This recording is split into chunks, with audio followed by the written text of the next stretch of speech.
Hello students, मैं रवि रंजन आप लोगों का स्वागत करता हूं मैग्नेट ब्रेन्स हिंदी में। और आज हम लेकर आए हैं आपके लिए 10वीं कक्षा के CBSE based sample question paper लेकर आए हैं और इसको करवाएंगे आज हल।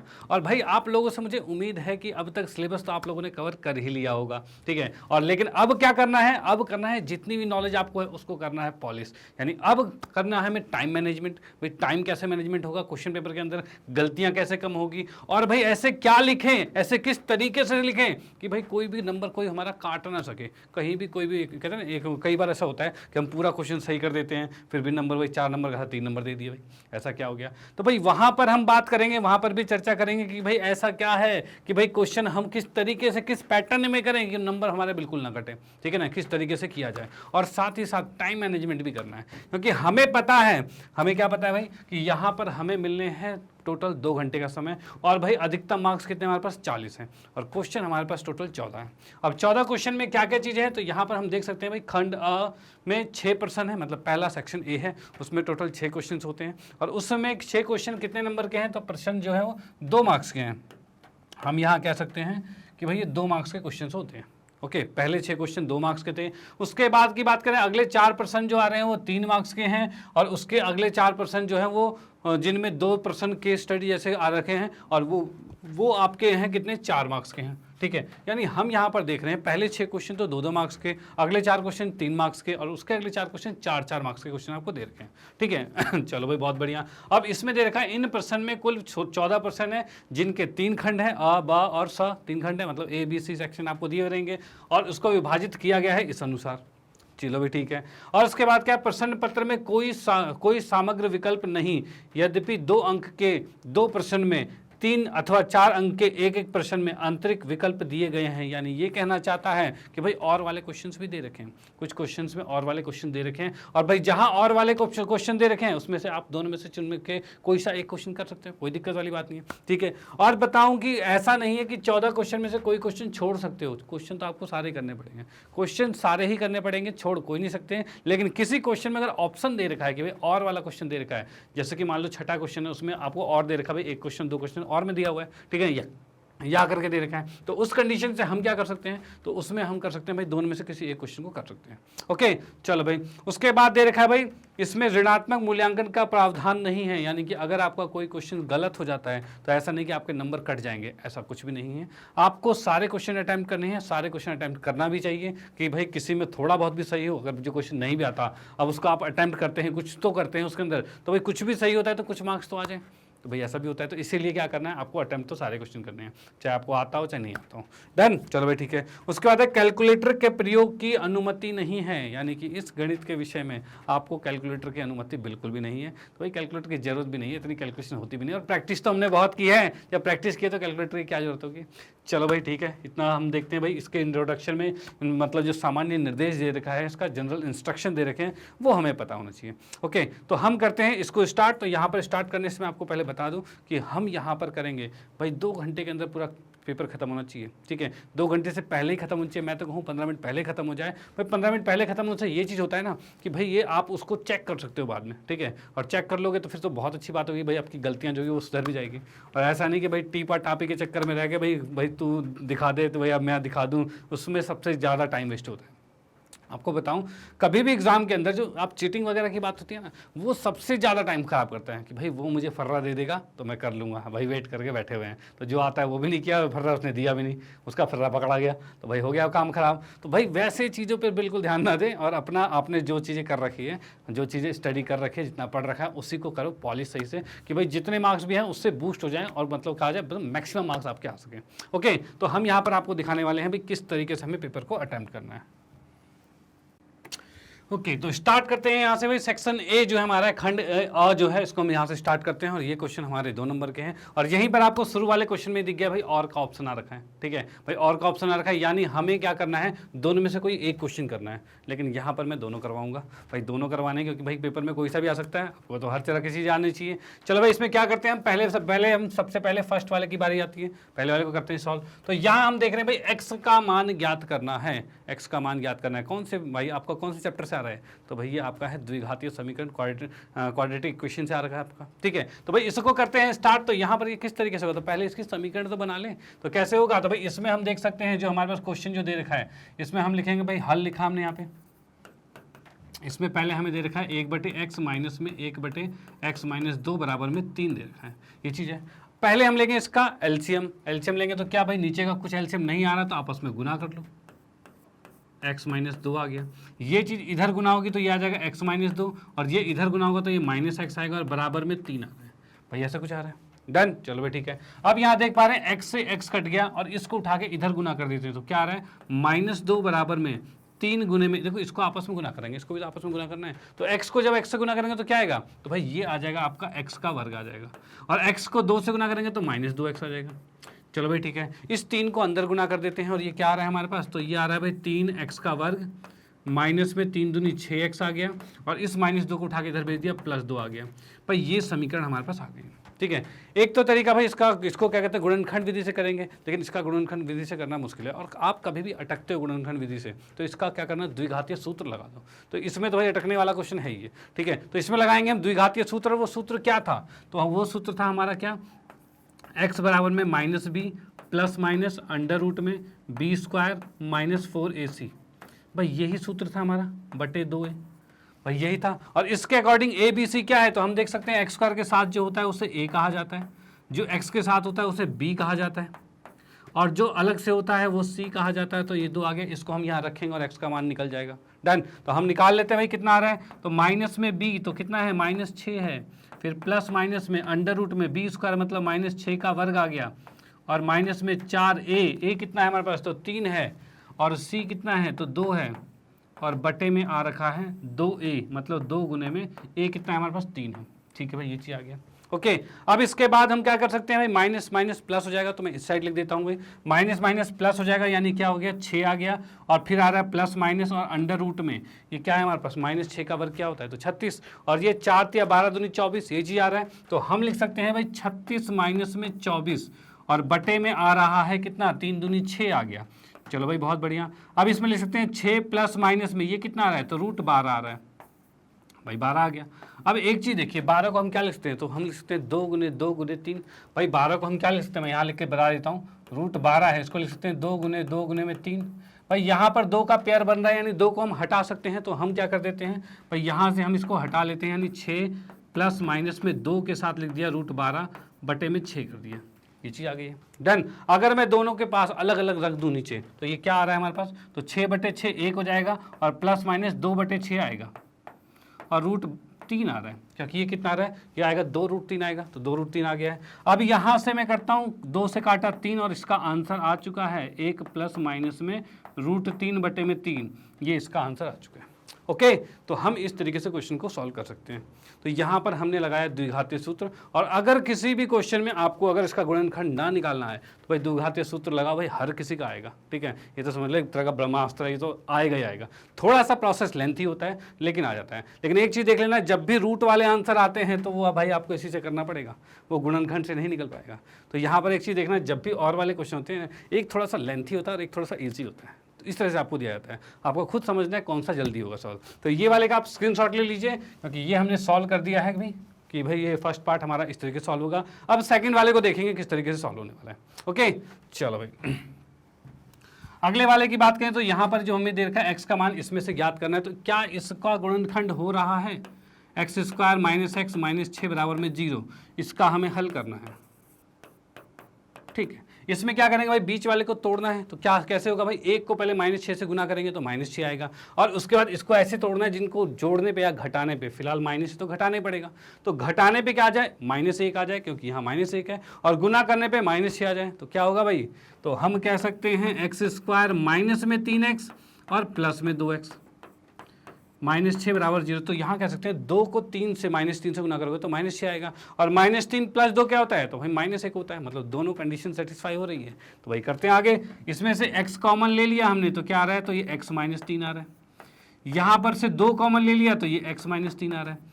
याद रखना, जब भी गुणनखंड करते हैं तो ये दो चीज़ें सेम आती ही आती है, और ये सही आ रही है, मतलब हम सही जा रहे हैं। ठीक है, अब इसको हम लेते हैं कॉमन, तो x -3 और ये आ गया x + 2, ये आ चुका है बराबर में 0, और यहाँ से इन दोनों को अलग अलग लिखेंगे, मतलब x माइनस 3 बराबर में 0 और x प्लस 2 बराबर में 0। तो यहाँ से x का मान क्या आ रहा है, तो 3 आ रहा है, और x का मान क्या आ रहा है, तो 2 आ रहा है माइनस का।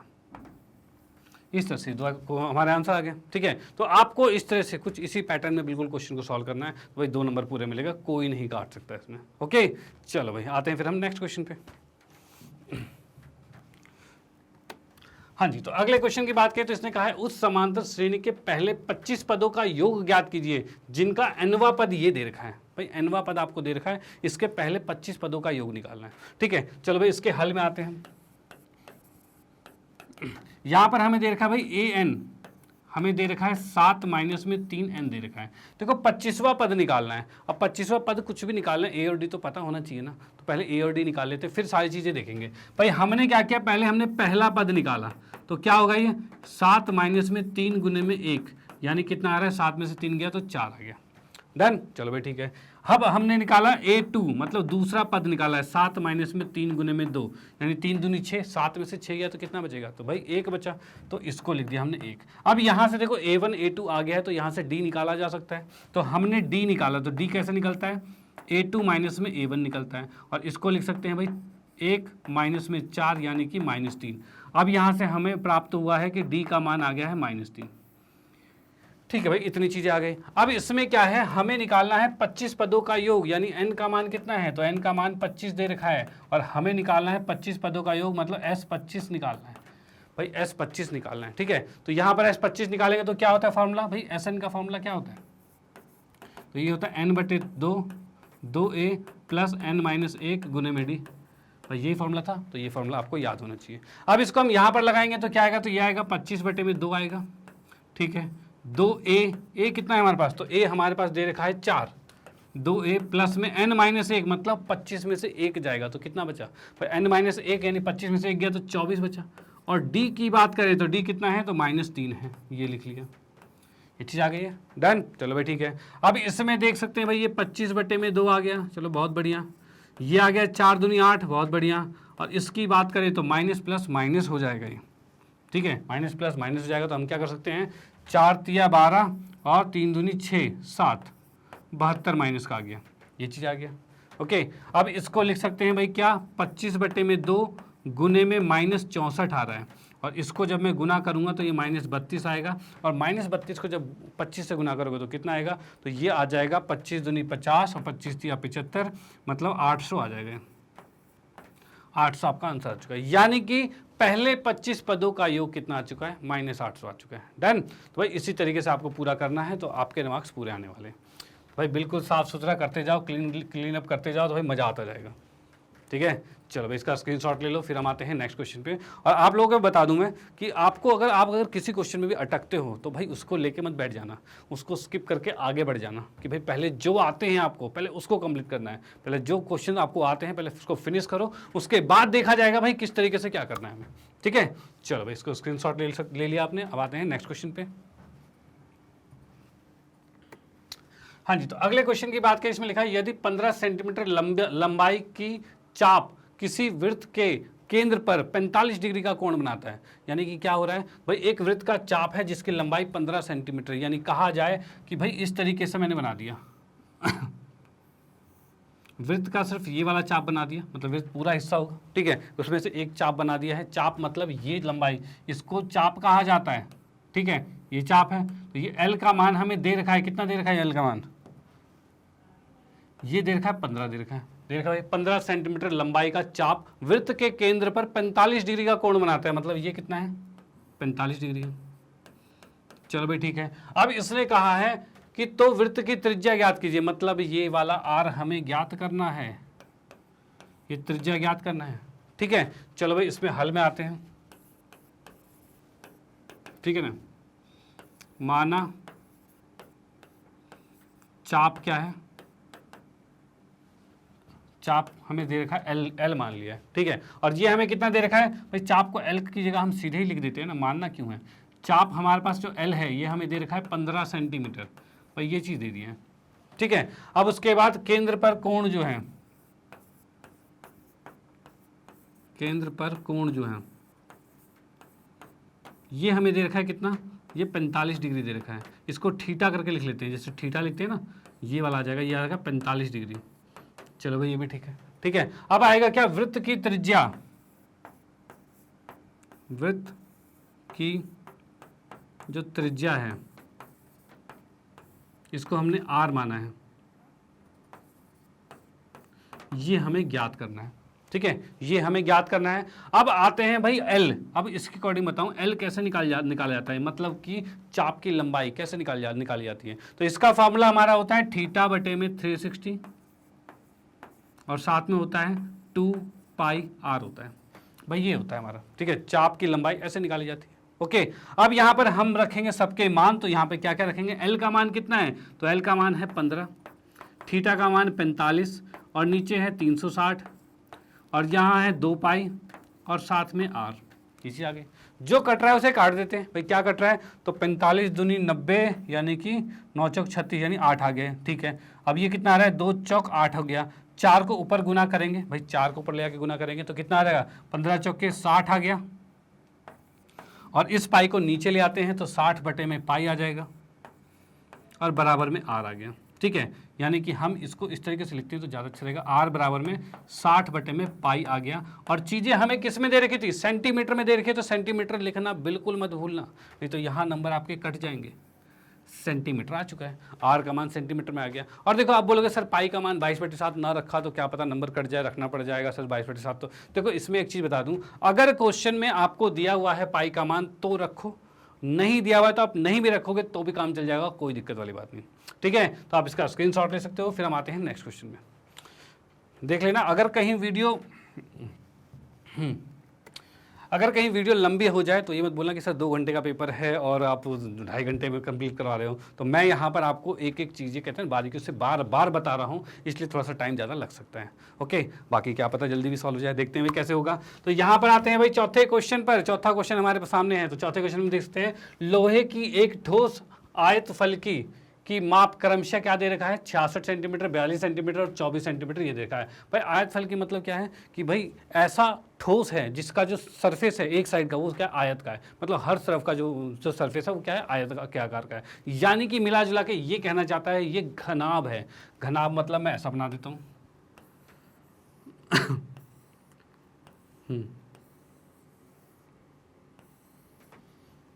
ये आ चुका है, ये आ चुका है, ठीक है भाई, ये घनाभ आ चुका है। अब इसने कहा है इसके अंदर क्रमशः इसकी क्या है, तो इसको लंबाई, चौड़ाई और ऊंचाई मान सकते हैं। तो लंबाई कितनी आ गई, तो 66 सेंटीमीटर है, ठीक है भाई, और उसके बाद चौड़ाई जो है वो 42 सेंटीमीटर है और जो ऊंचाई है वो 21 सेंटीमीटर है। ये आ गया हमारे पास, ठीक है, डन। अब इसके बाद इसने कहा है तो बताइए इसे 4.2 सेंटीमीटर व्यास की कितनी गोलियां बनाई जा सकती हैं। मतलब क्या किया गया है, इसको पिघलाकर छोटी छोटी गोलियां बनाई गई है, और वो गोलियां कैसी है, 4.2 सेंटीमीटर व्यास वाली गोलियां, ठीक है। तो भाई कितनी बनाई जा सकती है, तो इसके लिए क्या होगा, तो यहां पर हम क्या करेंगे भाई, पहले इसमें हल में लिखेंगे इसकी जो लंबाई है, मतलब कि घनाभ जो है, घनाभ ही लिख सकते हैं इसको कि लंबाई जो है, इसको कह सकते हैं भाई, लंबाई को हमने L मान लिया है और L हमें दे रखा है 66 सेंटीमीटर। उसके बाद आएगा घनाभ की चौड़ाई जो है, ठीक है भाई, इसे B मान सकते हैं और ये आ जाएगा कितना भाई, चौड़ाई कितनी है 42 सेंटीमीटर, और घनाभ की ऊंचाई जो आएगी जिसे हम H मान लेंगे, और ये हमें दे रखा है 21 सेंटीमीटर।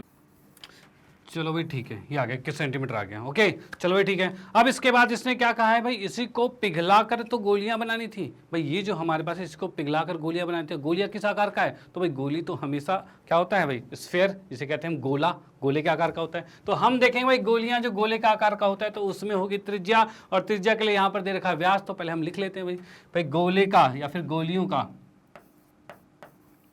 गोली की त्रिज्या जो है जिसको हम मान लेते हैं r, भाई गोली की त्रिज्या को r मान लिया, और r कितना होगा, तो भाई व्यास का आधार होता है, व्यास 4.2 है तो इसका आधा कितना होगा, तो 2.1, तो 2.1 क्या आ गया, इतने सेंटीमीटर त्रिज्या आ गई।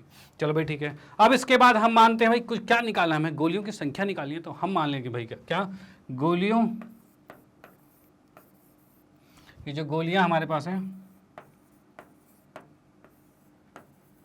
की संख्या, भाई इसको हमने मान लिया है n, और ये n हमें ज्ञात करना है, याद रखना n मान लिया और n हमें ज्ञात करना है। अब देखो क्वेश्चन के अनुसार, प्रश्न के अनुसार क्या होगा, तो हम लिख सकते हैं भाई घनाभ का जो आयतन है, घनाभ जो है का आयतन जो है किसके बराबर होगा, तो भाई घनाभ का आयतन क्या है, घनाभ को ही तो पिघलाकर गोलियां बनाई जा रही है, यानी गोली जो बहुत सारी होगी उसका आयतन और घनाभ का आयतन बराबर होगा। तो हम यहां लिख सकते हैं घनाभ का आयतन बराबर में आएगा n गुने में क्या आएगा,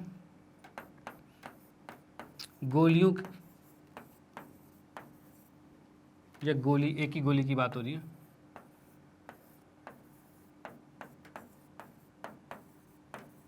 भाई एक गोली का आयतन निकालोगे उसको n से गुना कर दो। n क्या है, तो गोलियों की संख्या, मान लो 10 है, 50 है, 100 है, जितने भी है, तो उसको हम अगर गोलियों से गुना कर दे, एक गोली का आयतन से गुना कर दे, तो वो हमारा क्या होगा, घनाभ के आयतन के बराबर हो जाएगा। तो इस रूल को लेकर हम चलने वाले हैं। ओके चलो भाई, अब इसमें हम देखते हैं भाई फॉर्मूला क्या होता है, फॉर्मूला यही लिख देते हैं इसमें। तो घनाभ का आयतन का फॉर्मूला क्या होता है, तो भाई ये होता है L गुने B गुने में H होता है, यही है।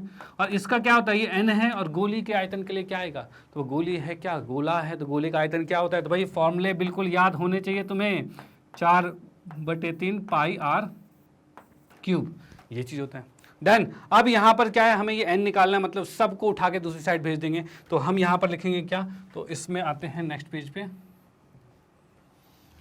हमने लिखा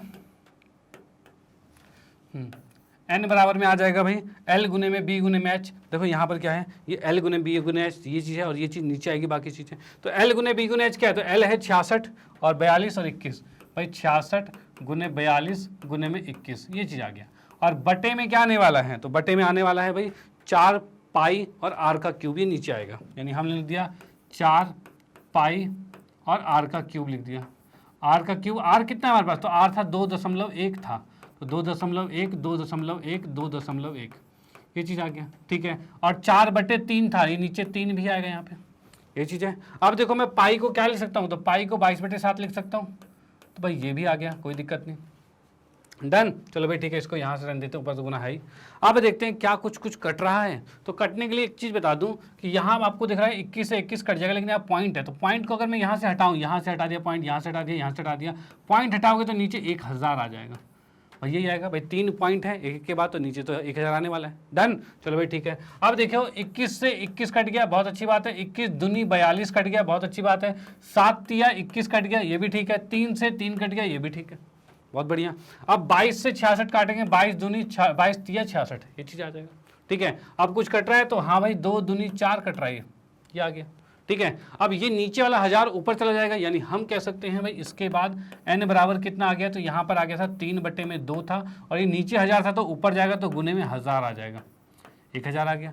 अब ये कुछ कट रहा है, तो भाई 2 से इसको काटा, ये 500 आ गया, और 500 को 3 से गुना करेंगे तो 5 दिया 1500, यानी कुल इस घनाभ में 1500 गोलियां बन सकती हैं। कुल घनाभ में कितनी गोलियां बनेगी, तो 1500 गोलियां बनेगी। तो हमें वही चीज़ ज्ञात करना था कि भाई कितनी गोलियां बनाई जा सकती है। तो यहाँ पर हम लिखेंगे कुल 1500 गोलियां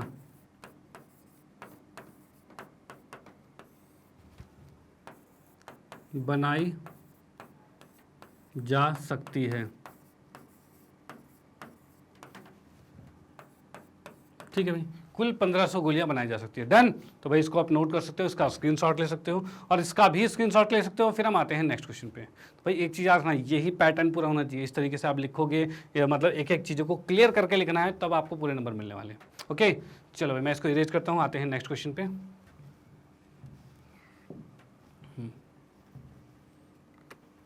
ओके तो नेक्स्ट क्वेश्चन की बात करें, अगला क्वेश्चन क्या है, तो केंद्र प्रवृत्ति के 3 मापों के संबंध लिखें तथा माध्यिका ज्ञात करें जब बहुलक इतना है और माध्य इतना है।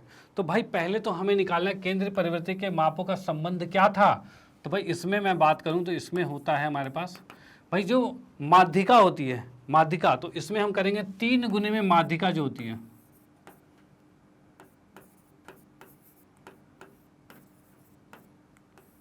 बराबर में होगा क्या, तो 2 गुने में माध्य होगा और प्लस में बहुलक आएगा।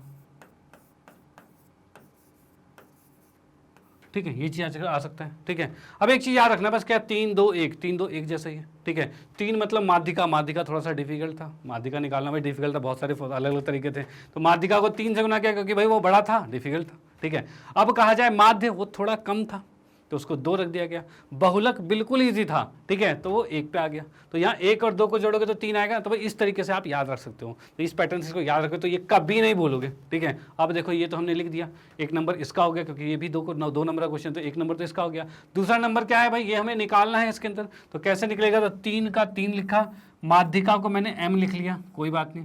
माध्य हमें कितना दे रखा है, 29.5, यानी 2 को गुना किया 29.75 है। प्लस में बहुलक कितना है, तो 24.5 है। ठीक है, इसको अगर मैं यहाँ गुना करता हूँ तो गुना करेंगे तो कितना आएगा, तो भाई ये कितना आ रहा है, तो 29 दूनी कितना होगा, तो ये हो जाएगा 30 दूनी 60, मतलब 49.5 हो जाएगा। देखो कैसे गुना करना है, ऐसे गुना करूँगा तो शायद थोड़ा सा ज़्यादा हो जाएगा, लेकिन हमें पता है 30 दूनी 60 होता है, ये तो पता है। ठीक है, अब यहाँ पर 0.25 कम है भाई, 0.25 कम है तो उसका दुगुना क्या होता है, 0.50 होगा, वो मैंने 60 में से घटा दिया, बस तुरंत आ गया। इसके बाद प्लस में कितना आ रहा है, 24.5 आ रहा है। ठीक है, अब इनको जब मैं जोड़ूंगा तो कितना आएगा, तो भाई यहाँ पर कितना आ रहा है, तो यहाँ पर इनको जोड़ देता हूँ तो ये आ गया हमारे पास, ये तो पूरा हो गया 60, 60 और 24 कितना हो जाएगा, तो 84 हो जाएगा। ठीक है, और m की बात करें तो ये 3 नीचे आ जाएगा।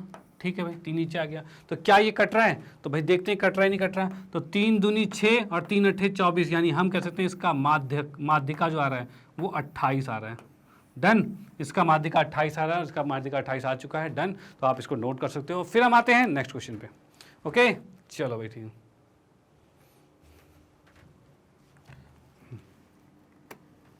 अगला क्वेश्चन हमारे पास है, एक कक्षा में 100 छात्र द्वारा एक परीक्षा में प्राप्त अंकों को नीचे सतत वर्गीकरण बारंबारता बंटन के रूप में दर्शाया गया है। मतलब कुल 100 बच्चे हैं, उनका एक परीक्षा हुई है, ठीक है, उसमें प्राप्त अंक दिए हुए हैं। अब देखो क्या कहा गया है कि 0 से 10 अंक लाने वाले जो नलायक बच्चे थे, 0 से 10 अंक लाए थे, वो कितने थे, 4 बच्चे थे। जो सुपर नलायक थे वो 4 थे, तो थोड़े नलायक थे वो 28 बच्चे थे जो 10 से 20 नंबर के बीच में लेके आए हैं। उसके बाद 20 से 30 वाले 42 हैं, और 30 से 40 वाले 20 हैं, और 40 से 50 जो अच्छे बच्चे थे उनके कितने 6 बच्चे हैं जो कि इस कैटेगरी में आ रखे हैं। ठीक है भाई, अब कहा गया है छात्रों द्वारा प्राप्त अंकों का बहुलक ज्ञात कीजिए। तो इसमें क्या करना है, बहुलक ज्ञात करना है। तो बहुलक कैसे निकालते थे, तो बहुलक का एक फॉर्मूला था। देखो फॉर्मूला अगर आपको याद है, फॉर्मूला अगर याद है तो क्वेश्चन बिल्कुल ईजी हो जाएगा। ठीक है, क्योंकि इस बहुलक में होता ही क्या है, कुछ भी नहीं है। तो हम लिखते हैं भाई बहुलक, इसमें थोड़ा सा मैं इधर लिख देता हूं क्योंकि पहले मुझे और भी कुछ लिखना पड़ेगा। बहुलक की बात करें तो ये होता है हमारे पास L प्लस में ये हो जाएगा F1 माइनस में F0 बटे में 2F1 माइनस F0 माइनस में F2 और गुने में H होता है भाई, ये चीज़ होता है।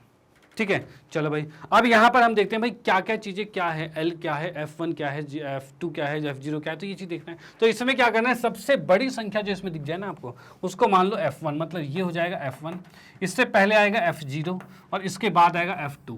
ठीक है, यानी हम यहाँ करेंगे क्या, माना भाई यहीं से मैंने हल शुरू कर दिया। ठीक है, तो यहाँ से आप नोट कर सकते हो। ठीक है, माना क्या चीज़ है, तो F1 जो आ गया वो 42 है, F2 जो आ गया है वो 20 है, और F0 जो आ गया है वो 28 है। और देखो F1 के सामने जो लोवेस्ट टर्म होती है, छोटी वाली जो होती है, उसे L कहा जाता है। ठीक है, तो यहाँ से कहा जाए तो L कितना है, तो L आ गया है 20। और H क्या होता है, तो H होता है इनका अंतर होता है।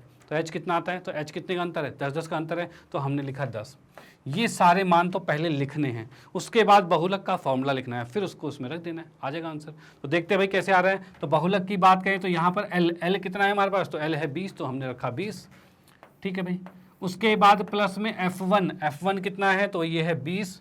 F1 हमारे पास कितना है, तो 42 है, सॉरी ये 42 आया, माइनस में F0 जो कि है 28, और बटे में हमें देख रखा है 2F1, मतलब कि 2 को 42 से गुना करेंगे तो ये 84 आएगा, माइनस में F0 कितना है 28, तो 28 लिखा हमने, और उसके बाद हमने लिखा है माइनस में F2 कितना है भाई 20 है, तो 20 लिख दिया हमने, और गुने में H है, H कितना है 10।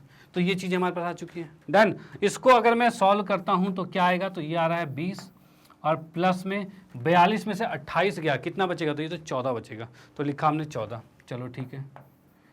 नीचे की बात करें तो ये कितना आ रहा है, तो यहाँ पर हम देख सकते हैं भाई 48 आ गया है, 48 के बाद 2 50 होता है, 50 3 80 होता है, मतलब 36 आ रहा है, तो नीचे हम 36 लिख सकते हैं।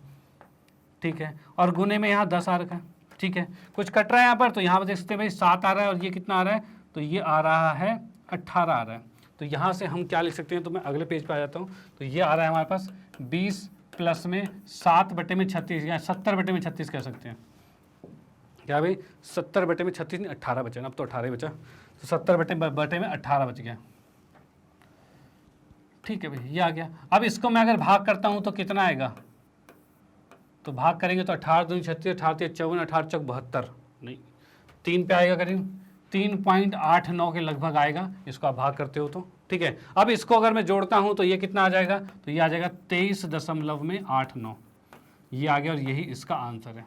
ओके। तो यहाँ पर हमने बहुलक निकाल दिया, वो भी बहुत इजी तरीके से, कोई प्रॉब्लम नहीं हुई। क्यों? क्योंकि हमने जस्ट इसको देखा, उसके अंदर जो सबसे बड़ी संख्या उसको F1 माना, उससे लेफ्ट में F0, राइट में F2, ये होता है। F1 के सामने वाला जो कम वाला होता है उसे L कहते हैं, और जो इनका गैप होता है वो H होता है। इन सब को उठा के बस बहुलक के फॉर्मूले में रख दिया है बस। ठीक है। और बस आंसर आ जाएगा। डन। तो आप इसका स्क्रीनशॉट ले सकते हो और इसका भी स्क्रीनशॉट ले सकते हो। फिर हम आते हैं नेक्स्ट क्वेश्चन पे। ओके। अब इसी में देखो और वाला क्वेश्चन जो नीचे दे रखा है, क्या दे रखा है भाई, UI। यहाँ पर एक UI दे रखा है आपको, कितना है, ये दे रखा है x माइनस में 25/10 दे रखा है। उसके बाद FI UI का सिग्मा जो है वो दे रखा है 20, और सिग्मा FI दे रखा है 100। तब माध्य ज्ञात कीजिए। अब देखो इसमें फॉर्मूले के बीच में से उठा के लेके आया है और बोला भाई आंसर निकालो, तो इस तरह से भी क्वेश्चन को घुमाया जा सकता है। ठीक है ना। यहाँ पर आपके लिए कहते हैं बिल्कुल बेस्ट वाले क्वेश्चन आपके लिए सिलेक्ट करके लाए हुए हैं कि भाई कहते हैं बिल्कुल CBSE के बेस्ड पर इस तरह के क्वेश्चन पूछे जा सकते हैं। तो भाई ये तो मोस्ट इंपॉर्टेंट क्वेश्चन, इनकी प्रैक्टिस तो करनी ही करनी है। ठीक है। यहाँ की बात करें तो भाई पहले आपको पता होना चाहिए UI होता क्या है। अगर आपको पता हो कि UI क्या होता है तो उसके अकॉर्डिंग आप क्वेश्चन सॉल्व कर सकते हो। तो UI हम निकालते कैसे थे, तो भाई UI जो निकालते थे वो निकालते थे हम x, जो हमारे पास था ये x माइनस में A/H था, ये हुआ करता था। ठीक है। इस अकॉर्डिंग इससे क्या हमारा निकल सकता है, तो हम इसमें आते हैं हल में।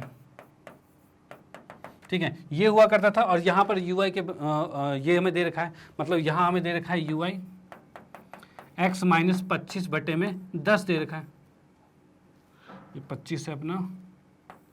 अब इसके अकॉर्डिंग हम कह सकते हैं A का मान आ गया 25 और H का मान आ गया 10, ये चीज़ दे रखा है। A का मान 25 आ गया और H का मान 10 आ चुका है। ठीक है। और साथ में हमें सिग्मा FI UI दे रखा है, सिग्मा FI दे रखा है। अब देखो माध्य का फॉर्मूला क्या होता है, माध्य ज्ञात करना है ना, तो भाई माध्य का फॉर्मूला क्या होता है, तो माध्य का फॉर्मूला था A प्लस में सिग्मा FI UI बटे में सिग्मा FI गुने में H, यही हुआ करता था। ठीक है ना। अभी हमारे पास A आ चुका है, तो A कितना है, तो A दे रखा है 25 और H दे रखा है 10, यानी हम कह सकते हैं भाई A तो ये आ गया, A कितना है 25 है। ठीक है। प्लस में सिग्मा FI UI वो हमें कितना दे रखा है 20 दे रखा है, और सिग्मा FI 100 दे रखा है, ये 20 है और ये 100 दे रखा है, और H दे रखा है हमें 10 दे रखा है, H 10 ही है ना। हाँ ठीक है। अब इसको हम सॉल्व कर देते हैं, आ जाएगा आंसर। तो यहाँ हम देख सकते हैं भाई 2 0 से 2 0 तो कट गया, 25 2 27 आ चुका है। तो यहाँ से हम देख सकते हैं माध्य जो आया है, माध्य 27 आ चुका है। डन। तो यहाँ पर आपको ये चीज़ पता होना चाहिए UI क्या होता है। ठीक है ना। UI क्या होता है, उससे ही क्वेश्चन निकल के आया है, तो भाई वहीं से निकला है। तो आप इसका स्क्रीनशॉट ले सकते हो और इसका भी स्क्रीनशॉट ले सकते हो, और ये क्वेश्चन कंप्लीट होता है। फिर हम आते हैं नेक्स्ट क्वेश्चन पे। ठीक है।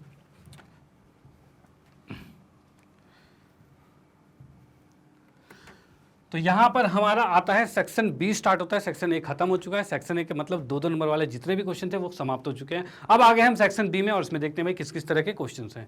तो यहाँ पर हम देख सकते हैं भाई यदि द्विघातीय समीकरण एक ही हमें दे रखा है का मूल -5 है, भाई मूल -5 दे रखा है, चलो भाई ठीक है। तथा द्विघातीय समीकरण ये वाली है कि मूल बराबर हैं, मतलब इक्वल रूट्स हैं, बराबर मूल हैं। ठीक है भाई। तो K का मान ज्ञात कीजिए। तो भाई इसको शुरू से हल करना शुरू करते हैं। तो यहाँ पर क्या है, सबसे पहले हमें दे रखा है 2x का वर्ग प्लस में px माइनस 15 बराबर में 0 है। ठीक है ना। और उसके बाद क्या है, इसी में प्रश्न के अनुसार हम लिख सकते हैं भाई x का मान -5 पर, भाई इसको रखा जाएगा, भाई इस पर ही तो दे रखा था, ये तो इसका मूल था। जब इसको हम यहाँ पे रखेंगे तो क्या हो जाएगा, ये 2 आ जाएगा और -5 का वर्ग आएगा, प्लस में p आएगा और -5 आएगा, अब माइनस में 15 आएगा और बराबर में 0 आएगा। ठीक है, ये चीज़ आ गई। इसको सॉल्व करेंगे तो 25 आ रहा है और माइनस का प्लस हो जाएगा, और 25 दूनी 50 हो रहा है, तो 50 हमने यहाँ लिखा। ठीक है भाई, इसके बाद प्लस में, प्लस क्यों है, माइनस होगा भाई, माइनस है तो माइनस ही होगा ना, माइनस p 5p हो जाएगा और माइनस में 15 बराबर में 0 आ रहे हैं। इस -5p को दूसरी तरफ लेके जाएंगे तो +5p हो जाएगा। ठीक है, और इस साइड बचा कितना, तो ये 35 बचा, और यहाँ से 5 से कट जाएगा तो p का मान आ गया 5 7 35, 7 आ गया भाई, p का मान तो 7 आ चुका है। डन, चलो भाई पहली कंडीशन हो गई। अब उसके बाद क्या है, इसमें हम देखेंगे भाई px² + x + k बराबर 0 के मूल जो हैं वो बराबर हैं। ठीक है भाई, इसके मूल जो है वो बराबर हैं। अगर इसके मूल बराबर हैं, इसका मतलब क्या होगा भाई, इसके मूल बराबर, जब भी मूल बराबर होते हैं तो क्या होता है, d 0 होता है। ठीक है, d जो होता है वो 0 होता है, और d कैसे निकलता है, b² - 4ac। उसी के अकॉर्डिंग क्वेश्चन सॉल्व करेंगे। तो भाई इसको मैंने जब इस अंदर गुना किया तो इसमें क्या होगा, इसमें लिख देते हैं तब px² प्लस में px प्लस में k बराबर में 0। ठीक है ना, और यहाँ पर क्या हो जाएगा, इसमें आएगा d बराबर में 0 आएगा, और d में क्या होता है a b c, अब पता होना चाहिए a कितना है p, b कितना है p और c कितना है k है। अब देखो हमें पता है p का मान क्या था, 7 था, तो हम इसको 7 ना लिख दें यहाँ पे, तो इसको यहाँ पे ये ना लिख के हम लिखेंगे सीधे 7, भाई 7 और 7 आ गया। ठीक है, और यहाँ पर रीजन लिख सकते हैं बिकॉज p जो था वो 7 था। ठीक है, 7 था, चलो भाई बहुत बढ़िया। अब यहाँ पर हम क्या करेंगे भाई, इसको सॉल्व करते हैं। तो हमें पता है d बराबर में 0 है, यानी b², मतलब हम कह सकते हैं भाई a ये है, b ये है और c है, तो हम लिख सकते हैं भाई 7 का वर्ग माइनस में b² माइनस में 4a और c बराबर में 0 आएगा, भाई यही आएगा। ठीक है ना, मूल जब बराबर है तो यही चीज़ आएगा। अब लिख सकते हैं भाई इसको उठा के दूसरी तरफ, तो ये 7 का स्क्वायर कितना होता है, तो ये हो जाएगा 49, और इसको उधर उठा के ले जाएंगे तो 4 गुने में 7 की आएगा। इसको नीचे उठा के ले आएंगे तो क्या हो जाएगा भाई, ये आ सकता है 49 बटे में, क्या है 7 से यहीं काट देते हैं ना, 7 7 49, और ये नीचे आ गया तो 7 बटे 4 आ गया, और k का मान आ गया 7 बटे 4।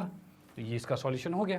डन, तो यहाँ पर हमें देखना है, पहले इसका हमें एक मूल दे रखा था, उससे हमने p का मान निकाला। दूसरे में कहा था भाई मूल बराबर है तो d बराबर में 0 लिया और उसके अकॉर्डिंग सॉल्व कर दिया। p की जरूरत थी, वो यहाँ निकल चुकी थी, उसको यहाँ पर पुट कर दिया। तो दो क्वेश्चन को एक साथ जोड़ के फिर क्वेश्चन को बनाया गया। ठीक है, लेकिन भाई हमें जब बेसिक कंसेप्ट पता होगा ना तो चीज़ें तो बड़े बड़े आराम से भाई कहते हैं बिल्कुल नॉर्मली सॉल्व हो जाएगा, कोई दिक्कत नहीं होगी। ओके, चलो भाई आते हैं नेक्स्ट क्वेश्चन पे। अगले क्वेश्चन की बात करें, यदि एक समांतर श्रेणी का तृतीय पद 7 है तथा 7वां पद तृतीय पद के 3 गुने से 2 अधिक है, अरे क्या बोल दिया ये क्या कम ज़्यादा है, क्या है क्या नहीं है। तो भाई इसमें क्या है, क्वेश्चन पढ़ते जाओ, उसको धीरे धीरे लिखते जाओ, सी चीज़ें बिल्कुल आराम से दिखती जाएगी। देखो कैसे होगा यहाँ पर मैं बताऊँ कि भाई लिखा है यदि समांतर श्रेणी का तृतीय पद 7 है, पहला हमने ये पढ़ा था, तो तृतीय पद क्या है, तो a3 जो है हमें 7 दे रखा है। चलो भाई बहुत बढ़िया। उसके बाद इसने कहा है 7वां पद जो है, तो 7वां पद क्या है, तो a7 होता है। तो ये क्या रखा है, 7वां पद तृतीय पद के, तृतीय पद कौन सा है, तो भाई a3 है, तृतीय पद के 3 गुने से, 3 से गुना कर दिया, से 2 अधिक है तो 2 जोड़ भी दिया। ठीक है, मतलब जो 7वां पद है वो तृतीय पद के 3 गुने से 2 अधिक है। भाई जो जो कहा वो हमने यहाँ लिख दिया। डन। अब इसके बाद का है तो इसके प्रथम 20 पदों का योग ज्ञात कीजिए। पहले 20 पदों का योग चाहिए, तो भाई पहले हम निकालते हैं, भाई यहाँ से इसको सॉल्व करते हैं, कुछ निकल पा रहा है यहाँ से क्या, तो भाई ए तरीका मान 7 है तो 7 को हम यहाँ रख सकते हैं, तो रख सकते हैं। तो यहाँ समीकरण 1 और 2, समीकरण 1 तथा 2 से, तो यहाँ से a3 का मान इसमें रख दिया हमने, तो a7 बराबर में आ गया 3 गुने में 7 प्लस में 2, 7 या 21 2 23 हो जाएगा, मतलब 23 आ गया, a7 आ गया। ठीक है, ये आ गया। अब इसको लिख दिया हमने तीसरी समीकरण, और यहाँ पर अब लिखेंगे समीकरण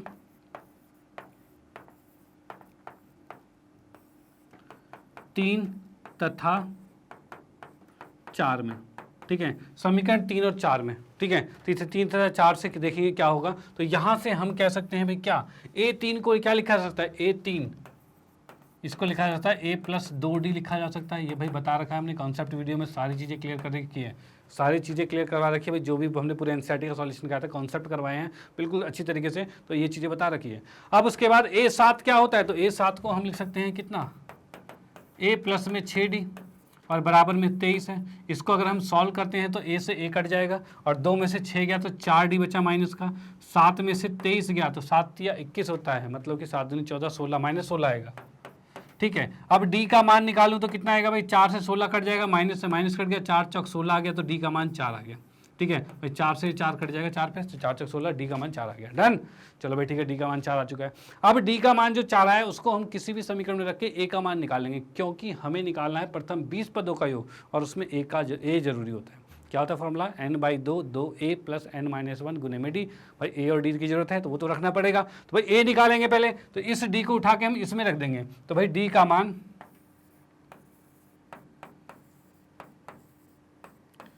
समीकरण 1 में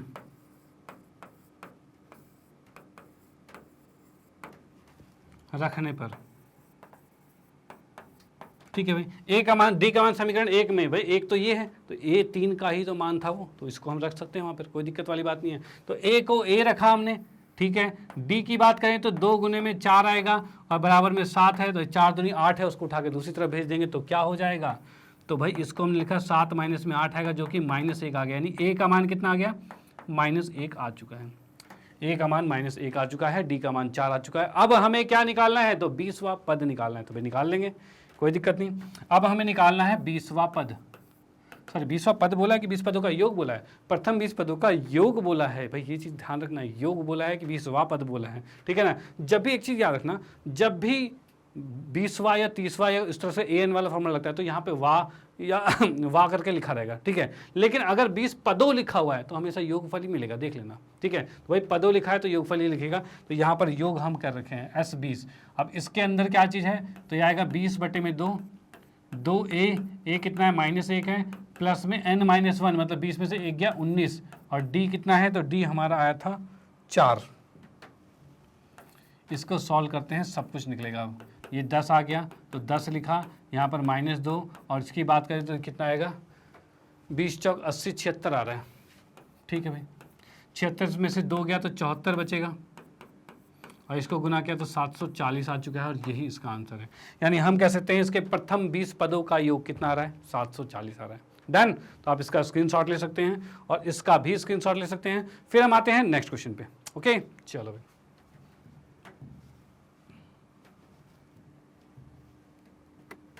हाँ जी, तो नेक्स्ट क्वेश्चन की बात करते हैं। यहाँ लिखा है, नदी के किनारे खड़ा एक व्यक्ति दूसरे किनारे पर स्थित एक पेड़ के शिखर के का उन्नयन कोण 60 डिग्री पर देखता है।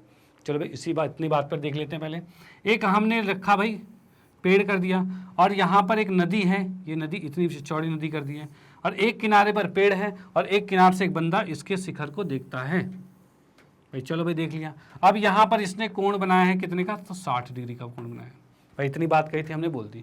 अब इसने कहा है जब वह किनारे से 20 मीटर दूर जाता है तो कोण 30 डिग्री हो जाता है, मतलब इससे 20 मीटर दूर जाएगा। 20 ही बोला कि 30 बोला है, हाँ 20 बोला है, ठीक है।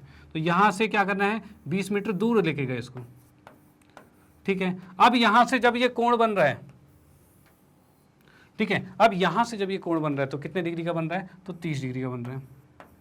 चलो भाई ये भी बात मान ली हमने कि भाई ये इतना 20 का है, ठीक है। अब इसने कहा है पेड़ की ऊंचाई तथा नदी की चौड़ाई ज्ञात करनी है, मतलब पेड़ की ऊंचाई को हमने h मान लिया और नदी की चौड़ाई को हमने x मान लिया, ये हमें निकालना है, ठीक है। नाम A, B, C और D ये नाम रख दिया।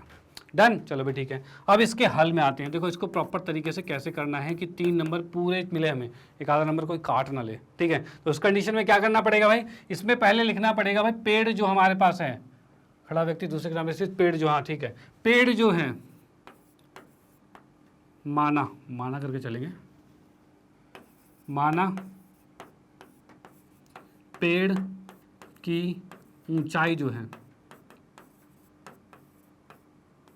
पेड़ की जो ऊंचाई है वो कितनी दे रखी है, तो पेड़ की ऊंचाई को मैंने माना है h, ठीक है भाई। और उसके बाद नदी जो है की चौड़ाई जो है नदी की चौड़ाई, इसको मान लिया हमने x मान लिया, ठीक है भाई। और उसके बाद क्या मानना है भाई, उसके बाद हमें कह रखा है और क्या चीज़ दे रखी है कि भाई कोण हमें दे रखा है, पहले कितना कोण 60 डिग्री दे रखा है, दूसरा 30 डिग्री कोण दे रखा है, इसका हम यूज़ करेंगे। और अब यहाँ देखेंगे भाई एक कोण तो ये 90 डिग्री का है, यानी तभी तो लगने वाला है हमारा पाइथागोरस वाला। पाइथागोरस क्यों लगाएंगे, ट्रिग्नोमेट्री लगेगा। तो यहाँ पर क्या चीज़ है, हम कहेंगे कोण बी जो है वो 90 डिग्री का है, ठीक है। और उसके बाद हमें दे रखा है कोण ए सी बी ये 30 डिग्री का है, और कोण ए डी सी ये हमें दे रखा है, ए डी सी को ए डी बी लिखते हैं पूरा, ये दे रखा है, अरे ये तो उल्टा लिख दिया हमने, ए सी बी कितने का था, ये 60 का है, तो 60 का ही आएगा ये, ठीक है। तो भाई ये चीज़ तो गिवन थी, ये चीज़ हमें पास दे रखी थी, ये चीज़ हमने मान लिया है और इसके अकॉर्डिंग करने वाले हैं सॉल्व। तो भाई इसके हल पर आते हैं, तो अब करने वाले हैं इसमें त्रिभुज ए बी सी में, त्रिभुज ए बी सी में, इसमें देखते हैं भाई त्रिभुज ए बी सी है उसके अंदर देखते हैं। तो ए बी सी में हम देख रहे हैं भाई 90 डिग्री का कोण है। अब इसमें देखो कौन सा त्रिकोणमिति हमें अनुपात लगाना है, देखो क्या है, क्या इस कर्ण का कोई यूज़ है, तो कोई यूज़ नहीं है भाई, हमें लंब और आधार का ही यूज़ है। तो किस में आता है लंब और आधार, तो 10 में आता है। तो हम इसको लिख सकते हैं भाई 10 क्या है 60 डिग्री बराबर में कितना हो जाएगा, तो ए बी मतलब कि h बटे में x हो जाएगा, ये हो जाएगा 10 60 इतना आ रहा है। अब यहाँ से 10 60 का मान कितना होता है, तो इसके मान की बात करें तो 10 60 होता है √3 और इसके बराबर आ गया h बटे में x, और इस x को इधर भेजेंगे तो x √3 आ गया है, h आ चुका है। ये पहली समीकरण बन चुकी है किससे, पहले त्रिभुज से। ओके, अब आते हैं दूसरे त्रिभुज की बात। तो दूसरा कौन सा, ए बी डी त्रिभुज है। तो हम लिखेंगे भाई त्रिभुज ए बी डी में, ये त्रिभुज ए बी डी है, उसमें देखते हैं क्या होगा भाई। त्रिभुज ए बी डी की बात करें तो इसमें हम देख सकते हैं भाई क्या हमें कर्ण का कोई यूज़ है, कोई यूज़ नहीं भाई, लंब और आधार का ही तो यूज़ है। तो हम वही करेंगे, तो 10 30 लगेगा इसमें, 10 30 डिग्री,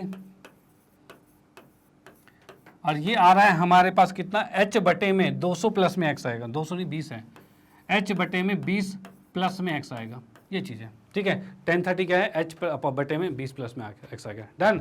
चलो भाई 10 30 की मान करें तो मान लिखे तो क्या होगा, तो a आएगा 1 बटे में √3, 10 30 कितना है 1/√3 आ जाएगा, डन। चलो भाई ठीक है। उसके बाद क्या चीज़ है, h का h रहने दिया, ये आ गया 20 प्लस में x कर दिया है, इसको उठा के इधर भेजा हमने, तो कितना हो जाएगा ये 20 प्लस में x, और ये आ जाएगा इस √3 को इधर भेज देंगे तो ये आ जाएगा h √3 आ जाएगा, ये चीज़ आ गया हमारे पास, डन। चलो भाई ठीक है। अब ये आ गया समीकरण 2 आ गया ये आ गई थी समीकरण 1, h का मान कितना था, x √3 था, उसको उठाकर हम क्या करेंगे समीकरण 2 में रखेंगे। तो यहाँ पे क्या करेंगे, h का मान समीकरण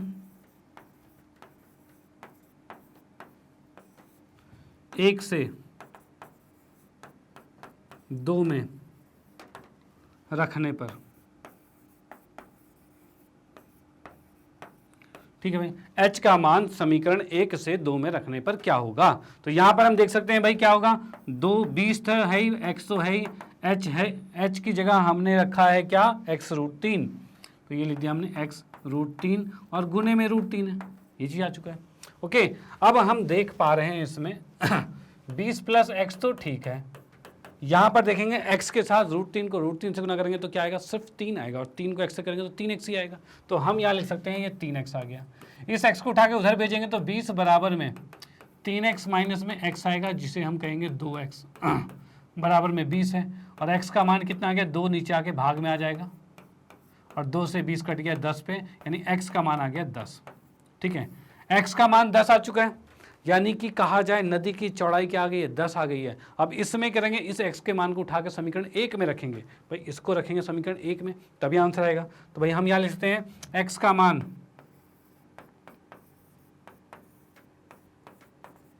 समीकरण 1 में रखने पर, ठीक है। तो हमने क्या लिखा भाई, h का मान क्या था, √3x था, भाई यही था ना, h का मान क्या था, √3x था। तो हम लिख सकते हैं भाई x का मान 10 लिखेंगे, और ये आ जाएगा क्या, 10 √3 आ जाएगा, इतने मीटर ये आ गया और इतने मीटर ये आ चुका है, ठीक है। अब यहाँ पर हम इसको बाकायदा स्टेटमेंट में लिखेंगे, कैसे लिखेंगे, तो हम कहेंगे यहाँ पर नदी की, तब नदी की चौड़ाई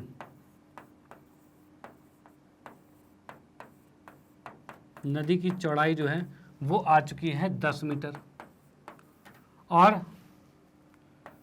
पेड़ की ऊंचाई जो है ये आ जाएगा 10√3 मीटर।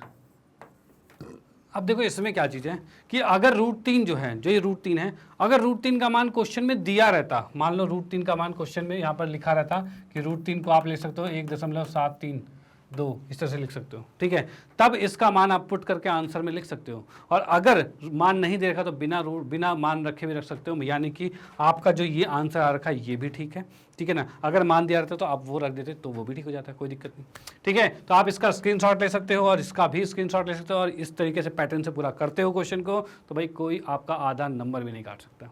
ओके, चलो भाई इसको इरेज करते हैं, आते हैं नेक्स्ट क्वेश्चन पे।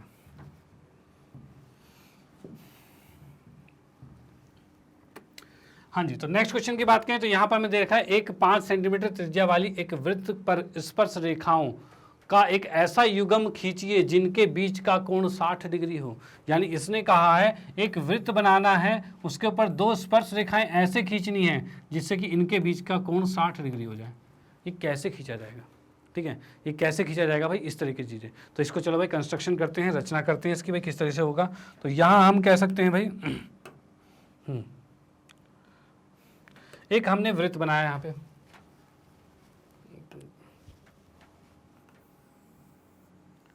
भाई ये वृत्त हमने बना दिया, डन, ठीक है। आप तो प्रकार से बना लोगे भाई, ऐसे लिखा और कंपास से घुमा दिया, बन जाएगा, डन।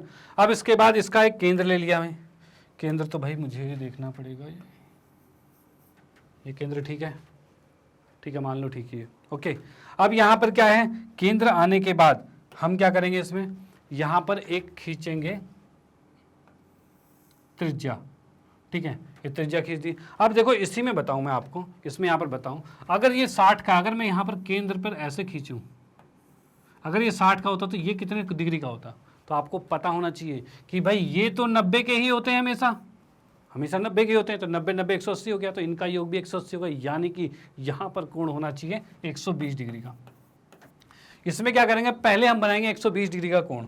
तो पहले तो हमने एक ये लाइन खींची, उसके बाद यहाँ बनाएंगे 120 डिग्री का कोण। और वो कैसे बनेगा भाई, वो बनेगा कैसे, तो वो बनाने के लिए हम क्या करेंगे, प्रकार लेके यहाँ से एक गोल मारेंगे, ऐसे आर्क, एक हमने यहाँ पे चाप लगाया इस तरीके से, ठीक है। और प्रकार को उतना ही रखना है, और यहाँ से पहला कट ये मारा है और यहाँ से दूसरा कट यहाँ पर मार दिया, ठीक है, और इसको आपस में ऐसे मिला दिया गया है,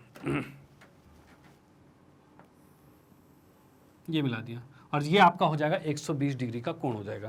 यानी हम इसको लिख सकते हैं भाई, ये कितने का है, ये आ गया 120 डिग्री का कोण हो गया, डन। चलो भाई ठीक है। अब उसके बाद हमें पता है कि यहाँ पर बनेगा 90 डिग्री का कोण बनेगा, 90 का ही बनेगा, तो ठीक है भाई 90 का बना देते हैं इसको।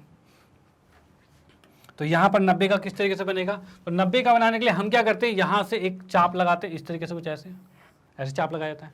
यहाँ से एक होता है पहला कट और यहाँ से होता है दूसरा कट, और यहाँ से एक ऊपर कट लेते हैं और यहाँ से इधर कट लेते हैं। इस तरह से 90 का कोण बनाया जाता है भाई, ऐसे ही बनाते हैं ना। तो भाई बना दिया ये कोण, ये कुछ ये बना दिया गया, डन। अब इसके बाद यहाँ से एक रेखा खींच देंगे। रेखा कैसे खींच देंगे, तो भाई इसके साथ एक रेखा ऐसे खींच दी गई, डन भाई, ये रेखा खींच गई हमारे पास, ओके। अब इसके बाद यही चीज़ हम इसके साथ करेंगे, यहाँ पर भी बनाएंगे 90 डिग्री का कोण। तो फिर से यहाँ से भी एक चाप लगाया इस तरह से, ये कुछ बड़ा लग गया, प्रकार से लगाओगे बिल्कुल एग्जैक्ट लगेगा। यहाँ से पहला कट है, ये दूसरा कट है, और यहाँ से करते हैं इसको, एक कट 2 कट लग जाएगा यहाँ से इस एक कट लगाएंगे और यहाँ से लगाएंगे, ठीक है, ये 90 का होता है, ठीक है भाई। अब यहाँ से हम एक रेखा खींच देते हैं, कैसे खींचेगी, ये आ चुका है, ओके। अब आप लोग यहाँ पर देखोगे क्या चीज़, यहाँ पर जो ये कोण बन रहा है ये बन जाएगा कितने का, 60 डिग्री का। ये 60 डिग्री का कोण बन ही जाएगा, क्योंकि ये 90 का, ये 90 का, 120 का, तो ये 60 का बनेगा। और इसको आप चेक कैसे कर सकते हो, तो भाई एक अपने साथ डी लेके जाना और उसको यहाँ पर रख के चेक करना क्या ये 60 का आ रहा है। अब बोलोगे सर वहाँ पे एग्जामिनर डी रख के थोड़ी चेक करेगा, थोड़ा बहुत तो चल जाता है भाई। थोड़ा बहुत की बात करें तो 60 है तो 59 और 58 चल सकता है, लेकिन जहाँ आपका 60 का 55 हो गया तो टीचर ऐसे होते हैं वो देख के बता देंगे कि आपका गलत है, चेक करने की जरूरत नहीं होती, देख के बता देते हैं हम भी भाई, बस देख लेंगे उतने बता देंगे भाई क्या गलत है क्या सही है, ठीक है। तो यहाँ पर इतनी मत कहते हैं ना ज़्यादा चालाकी नहीं, इसको एग्जैक्ट बनाने की कोशिश करना, और इसकी प्रैक्टिस करोगे तो एग्जैक्ट बन ही जाएगा, कोई दिक्कत वाली बात है नहीं। तो आप इसको नोट कर सकते हो भाई, इस तरह से ही बना है। और इसमें क्या करना है, इसमें स्पर्शरेखा एकदम खींचिए जिनके बीच का कोण। अभी इसमें ये नहीं कहा कि रचना लिखनी है, अगर रचना लिखने के लिए कह दे तो पूरी रचना लिखनी पड़ती है, लेकिन इसने ऐसा नहीं कहा है, ठीक है। तो ये बहुत अच्छी बात है, नहीं कहा, और हमारा ये क्वेश्चन यहाँ सॉल्व होता है, तो आप इसको नोट कर सकते हो। फिर हम आते हैं नेक्स्ट क्वेश्चन पे, अगले वाले पे। इसमें भी हमारे पास 2 ऑप्शन में क्वेश्चन दे रखे हैं, दूसरे को भी हम ट्राई करेंगे और देखेंगे भाई क्या चीज़ है। इसको भी इरेज कर देते हैं। हाँ जी, तो अगला क्वेश्चन दे रखा है 8 सेंटीमीटर लंबा एक रेखाखंड ए बी खींचा गया, ठीक है भाई। अब ए को केंद्र मानकर 4 सेंटीमीटर त्रिज्या का एक वृत्त खींचा गया तथा बी को केंद्र मानकर 3 सेंटीमीटर त्रिज्या का एक अन्य वृत्त खींचा गया। अब प्रत्येक वृत्त पर दूसरे वृत्त के केंद्र से स्पर्श रेखाओं की रचना कीजिए। भाई स्पर्श रेखाएं खींचनी है, और वो कैसे करनी है तो मैं एक रफ बना के दिखाता हूँ। एक हमें खींचना था एक 8 सेंटीमीटर का एक, ठीक है, ये 8 की लाइन खींचनी थी। यहाँ से क्या करना है, 4 सेंटीमीटर, जैसे मैंने इसको ए माना और इसको बी माना, यहाँ से 4 सेंटीमीटर का त्रिज्या लेकर, मतलब यहाँ से त्रिज्या लेकर इस तरह से गोल घुमा के एक वृत्त बना दिया, ठीक है। और उसके बाद बी से 3 सेंटीमीटर का त्रिज्या लेकर और एक वृत्त ऐसे बना दिया, ठीक है भाई, ये वृत्त बना दिया। अब क्या करना है, इसके केंद्र से इस पर स्पर्श रेखा खींचनी है और इसके केंद्र से इस पर स्पर्श रेखा खींचनी है, और वो कैसे खींचेगी वो आप ही जानो, अभी करेंगे फिर पता ही चल जाएगा, ठीक है। तो इस तरह से हमें रचना करनी है, ओके। चलो भाई इसको सॉल्व करते हैं भाई, किस तरीके से होगा यहाँ पर। तो यहाँ पर थोड़ा सा पहले हमने खींचा भाई एक 8 सेंटीमीटर की रेखा खींची। इसमें क्या करते हैं, 8 नाप नहीं पाएंगे, 1 मिनट। यहाँ पर क्या करते हैं भाई, 8 सेंटीमीटर की एक रेखा खींच देते हैं। ये हमारे पास हो जाएगा 1 2 3 4 5 6 7 8 10 11 12 13 14 15 16, ठीक है, कोई बात नहीं, ये आ गया। इसको हमने मान लिया भाई क्या, इसको मान लिया यहाँ पर ए, इसको मान लिया बी, ठीक है भाई। अब यहाँ पर क्या करना है, इसको केंद्र मानकर एक 4 सेंटीमीटर पर वृत्त खींचना है। तो वृत्त जब खींचेंगे तो किस तरीके से खींचा जाएगा, तो भाई यहाँ से 1 2 3 4 5 6 7 8, ये हमने वृत्त खींच दिया, ज़्यादा बड़ा वृत्त हो गया। तो अरे अरे अरे अरे थोड़ा सा छोटा कर देते हैं,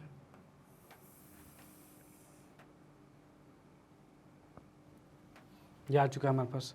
क्या करते हैं, रेखा को छोटी कर लेते हैं, ज़्यादा बड़ी हो रही है तो फिर परेशान करेगा ये जब लेकिन आपके पास ऑप्शन नहीं है रेखा बड़ा और छोटा करने का, क्योंकि आपको क्या करना है, फुट्टे से स्केल से आपको बिल्कुल नाप के करना है कि 8 सेंटीमीटर चलेगा, ठीक है। तो यहाँ पर मैं करता हूँ भाई इसको आगे, तो यहाँ से हम देख सकते हैं भाई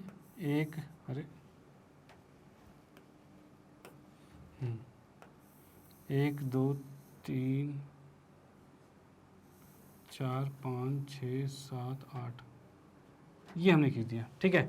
अब इसके बाद इसमें हमने माना है, यहाँ पर ए मान लिया और यहाँ पर बी मान लिया। चलो भाई बहुत बढ़िया। अब उसके बाद क्या करते हैं, हम एक वृत्त लेते हैं। वृत्त कितने पे आएगा, तो 1 2 3 4, 4 पे एक किया और यहाँ से करते हुए 1 2 3 4, ये खींच दिया हमारे पास, ठीक है भाई, एक वृत्त हो गया। उसके बाद क्या है भाई, बी से एक वृत्त खींचना है, इसको केंद्र लेकर 3 सेंटीमीटर का वृत्त खींच देना है, ये आ गया वृत्त हमारे पास, डन। चलो भाई ठीक है। और अब इसके बाद हम क्या करते हैं, इसके बाद हमें करना पड़ेगा, इसका लंब समद्विभाजक खींचना पड़ेगा। और वो कैसे खींचा जाता है, तो उसको खींचने के लिए हम करेंगे भाई एक साइड से या किसी भी साइड से, दोनों साइड से करना है वैसे तो, आधे से ज़्यादा को प्रकार खोलना और ऊपर कट करना है और एक नीचे कट करना है, ठीक है। और यहाँ से भी एक ऊपर कट करना है और एक नीचे कट करना है, इस तरह से करना है। तो भाई यहाँ से हम देखते हैं, तो भाई यहाँ से अगर आधे से ज़्यादा प्रकार खोला और एक कट मैंने यहाँ पर ऊपर मार दिया, अरे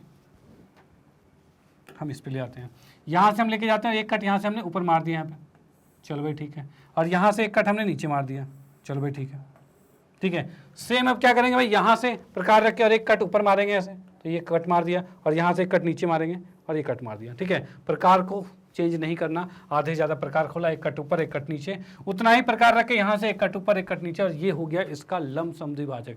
तो इसको हम मिला देते हैं भाई, लंब समद्विभाजक मिल गया। तो इसको अगर मैं मिलाता हूँ यहाँ से, ये आ चुका है, ये लंब समद्विभाजक आ गया, ये लाइन मिल गई, बिल्कुल डन। चलो भाई ठीक है। अब इसके बाद क्या करना है, तो यहाँ पर केंद्र मानकर इस लाइन के ऊपर भाई यहाँ प्रकार को रखकर इस पर रखकर एक गोला ऐसे खींच देना है, ठीक है। और वो गोला खींचने के लिए मुझे तो ऐसे खींचना पड़ेगा, लेकिन आपको यहाँ पर प्रकार रख के यहाँ रखकर ऐसे गोल खींच देना पूरा, ठीक है। तो यहाँ पर मैं क्या करता हूँ, ये इस तरह से ये खींच दिया हमने, बोला ओके भाई ये कैसे खींचना है, यहाँ पर कर रखा है ऐसे और ये करके गोल घुमा के खींच देना है, डन। चलो भाई ठीक है। अब इसके बाद जहाँ पर ये लाइनें कट कर रही है यहीं से हमारा स्पर्श रेखा बनने वाला है। और ये कैसे बनेगा, तो यहाँ पे देख लीजिए, जैसे कि मुझे ए से स्पर्श रेखा बनानी है तो यहाँ बी पर यहाँ पर ये रेखा खींच दी हमने, तो ये स्पर्श रेखा बन गई है और यहाँ से एक ये स्पर्श रेखा बन गई है, ठीक है। ये 2 स्पर्श रेखा बन चुकी है। यहाँ से बी से अगर स्पर्श रेखा बनाऊँ तो यहाँ से क्या आएगा, तो बी से एक यहाँ जाएगी और एक यहाँ जाएगी। ये 2 स्पर्श रेखाएं बन चुकी है। इसका नाम हम कुछ भी डाल सकते हैं। नाम कुछ दिया हुआ है क्या इसमें, ए बी, बस ये रेखा दे रखी है, स्पर्श रेखा का नाम नहीं दे रखा।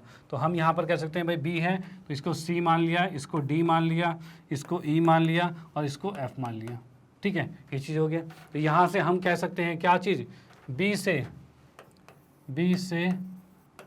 स्पर्श रेखा जो है,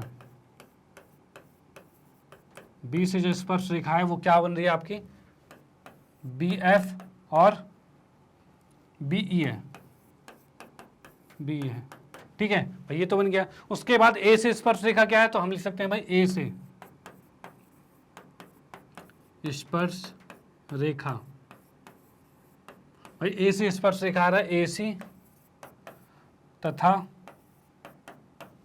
ए डी आ जाएगा भाई, ये हमने लिख दिया, ठीक है। जो स्पर्श रेखाएं आ चुकी है भाई, बी से हमने 2 स्पर्श रेखाएं खींच दी, ए से 2 स्पर्श रेखाएं खींच दी और यही हमें बनाना था, डन। तो आप इसका स्क्रीनशॉट ले सकते हो भाई। इस तरह से इसके सारे स्टेप फॉलो करते जाना और आपका बिल्कुल एग्जैक्ट बन जाएगा, ओके। चलो भाई मैं आप इसका स्क्रीनशॉट लीजिए, फिर हम इसको इरेज करते हैं, आते हैं नेक्स्ट क्वेश्चन पे। ओके, तो यहाँ पर इसमें भी हमें रचना नहीं लिखनी थी, इसको रचना कीजिए क्या आ गया, मतलब इसको ड्रॉ करना है यहाँ पे, ठीक है। और चलो भाई ठीक है, आते हैं नेक्स्ट पर। तो अगला क्वेश्चन हमें क्या दे रखा है, तो एक जेट हवाई जहाज है, यानी जेट प्लेन है, ठीक है, कि भूतल पर स्थित एक बिंदु ए से किसी क्षण पर उन्नयन कोण 60 डिग्री है। अब देखो ये क्या कह रहा है, तो यहाँ पर मैं इसका फिगर बनाता हूँ, उसके अकॉर्डिंग आप देखिएगा।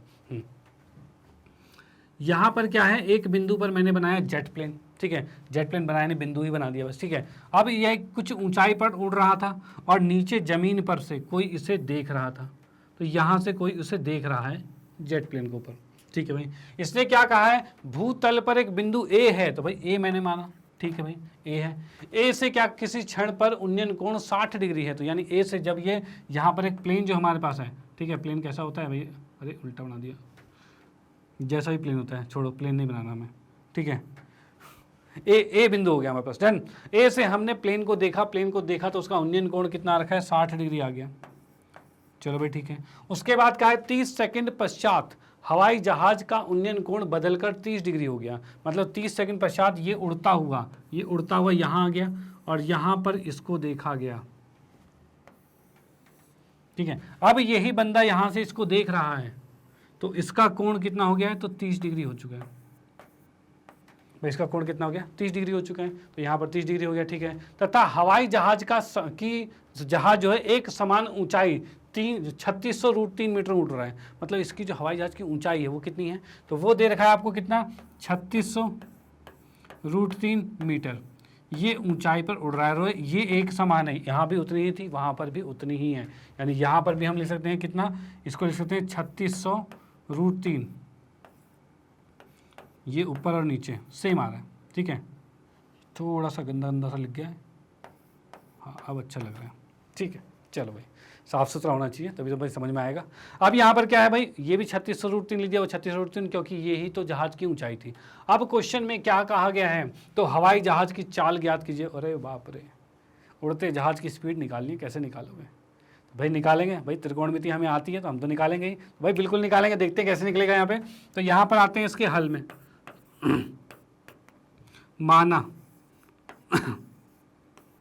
माना क्या दे ही रखा है ना, जहाज की ऊंचाई जो है इसको हमने मान लिया h, और ये हमें दे रखा है 3600√3 मीटर, ये हमें दे रखा है भाई, जहाज की ऊंचाई ये दे रखी है, डन। चलो भाई ठीक है। उसके बाद क्या रखा है, कोण जो हमें दे रखे, कितने कौन से कोण हैं, इसके नाम तो लिखे ही नहीं हमने, A B C D E, ये हमने कर दिया है, ठीक है। अब यहाँ पर क्या हो जाएगा, कोण जो हमारे पास दे रखा है बी ए डी, ये दे रखा है 60 डिग्री, और कोण हमें दे रखा है सी ए और डी, ये दे रखा है 30 डिग्री। ठीक है भाई, और 30 सेकंड पश्चात भाई समय जो दे रखा है कितना है, जिसे हम टी मान लेते हैं, और ये दे रखा है 30 सेकंड। भाई इतनी बात तो दे रखी है, जो जो चीज़ दिया हुआ था हमने लिख दिया। अब इसका सॉल्यूशन करने में आते हैं। तो यहाँ पर क्या करते हैं, हमें त्रिभुज दिख रहा है, कौन सा, समकोण त्रिभुज। कैसे, यहाँ पर भी 90 का है और यहाँ पर भी 90 का है, ये दे रखा है। अब मैं करता हूँ भाई त्रिभुज कौन सा, ए बी ई त्रिभुज की बात करते हैं। तो हम आते हैं किसमें, त्रिभुज ए बी ई में। भाई ठीक है, त्रिभुज ए बी ई में देखते हैं भाई क्या चाहिए। तो त्रिभुज ए बी ई की बात करें तो यहाँ पर ए बी ई में क्या हमें इससे कोई लेना देना है, तो नहीं भाई, हमें तो नीचे और इसको देखना है। तो हम कर सकते हैं 10, तो यहाँ पर लेंगे क्या, इसमें आ जाएगा हमारे पास 10, कितना आ जाएगा 60 डिग्री, बराबर आ रहा है बी ई, जो कि हमने h माना हुआ था, ऊंचाई h मान रखी थी ना, तो भाई h ही लिख लेते हैं। जब मान गया तो भाई इसका यूज करेंगे, h ले लेंगे। ठीक है, और बटे में क्या आ रहा है, ए ई आ रहा है। ठीक है, अब 1060 कितना होता है, तो 1 बटे में 1060 होता है √3, बराबर में h है और ए ई है। इस ए ई को क्या करते हैं, उठा के इधर ले आते हैं, तो ए ई √3 बराबर में h है। ये चीज़ आ गया हमारा, ये पहला पार्ट आ गया। ठीक है, इसको रहने दो भाई, पहला समीकरण आ चुका है, डन। मतलब हमने पहले त्रिभुज से पहला समीकरण निकाल लिया। अब आते हैं दूसरे त्रिभुज पे। तो दूसरे त्रिभुज की बात करते हैं, तो त्रिभुज का नाम क्या है दूसरे का, एक मिनट, दूसरे त्रिभुज का नाम क्या है यहाँ पर, तो सी ए डी में आते हैं। तो हम आएंगे त्रिभुज, एक मिनट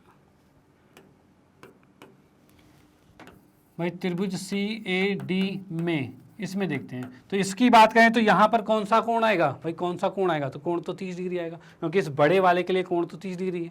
ठीक है, अब उसके बाद हमें कौन कौन से भुजा से लेने देना है, तो भाई लंब से और आधार से लेने देना है, इससे तो कोई मतलब ही नहीं है। तो लंब और आधार 10 में ही आएगा, तो 10 को ही लेंगे। तो हम लिख सकते हैं भाई tan थीटा बराबर में कितना आ रहा है, तो बराबर में हमारे पास है h बटे में ए डी आ रहा है। ठीक है भाई, h बटे में ए डी आ रहा है, ये भी ठीक है। अब यहाँ पर हम देख सकते हैं tan थीटा, थीटा कितना है हमारे पास, तो ये हमें दे रखा है 30 डिग्री, तो हम इसको लिखते हैं 30। ठीक है, अब यहाँ पर tan 30 का मान क्या होता है, 1 बटे में √3 बराबर में h है। h का मान क्या था, तो h का मान हमारे पास क्या है, तो h का मान हमें दे रखा है 3600 √3। इसको यहाँ पर भी रख सकते थे, इसको सॉल्व कर ही लेते हैं, अच्छा हो जाएगा यहाँ पे। तो यहाँ पर हम क्या करते हैं, सॉल्व कर ही लेते हैं इसको। तो यहाँ पर h का मान जैसे ए ई है, h की जगह हमने लिख दिया क्या, 3600 √3। इस √3 से √3 कट गया और ए ई का मान कितना आ गया है, 3600 आ चुका है। चलो भाई बहुत बढ़िया, ए ई का मान 3600 आ चुका है, फिर तो जरूरत ही नहीं पड़ेगी, ए ई का मान 3600 आ चुका है। यहाँ की बात करें, इसमें भी h का मान हमने रखा है 3600 √3 बटे में ए डी है। इस ए डी को इधर भेजा तो ए डी आ गया, बराबर में 3600 √3 गुने में √3 आ रहा है। इसको जब आपस में गुना करेंगे तो ये कितना हो जाएगा, तो ये हो जाएगा 3600 गुने में √3 को √3 से करेंगे तो 3 आ जाएगा, और ये ए डी आ गया। ठीक है भाई, डन। अब इसको अगर मैं गुना करता हूँ तो ये आ रहा है 108.00, इतने मीटर आ गया ए डी। ठीक है भाई, ये हमारा पूरा ए डी आ गया।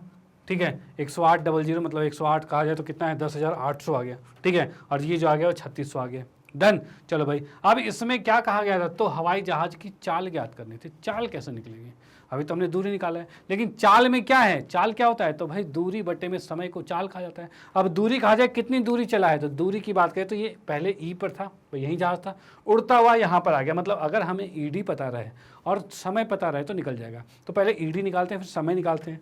तो पहले तो हम निकालेंगे भाई, लिख देते हैं जहाज की चाल, ये क्या होगा, दूरी बटे में समय होगा। ठीक है, यानी कि हम इसको कह सकते हैं दूरी कितना है, तो दूरी को लिख सकते हैं भाई ईडी ईडी बटे में टी आएगा। अब ईडी की बात करें तो ये कैसे निकलेगा, तो पूरे एडी में से, भाई पूरे एडी में से अगर मैं ए ई को घटा दूं तो निकल जाएगा ये। ठीक है,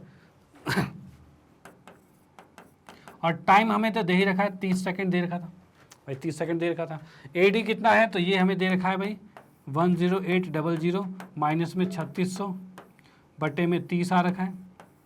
इसको हम भाग माइनस करते हैं तो 36 दूनी 7200 आएगा और बट्टे में 30 है, 0 से 0 काट दिया और 3 दूनी 6, 3 चौक 12, 240 मीटर प्रति सेकंड।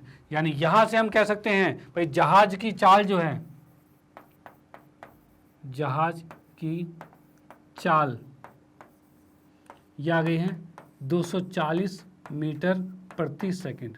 ठीक है, ये हमारा आंसर आ चुका है 240 मीटर प्रति सेकंड।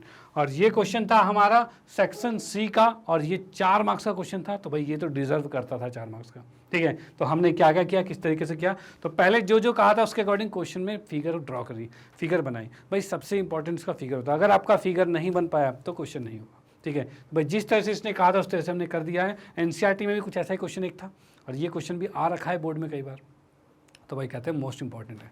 ओके, तो आप इसका स्क्रीनशॉट ले सकते हो और इसका भी स्क्रीनशॉट ले सकते हो। फिर हम आते हैं नेक्स्ट क्वेश्चन पे।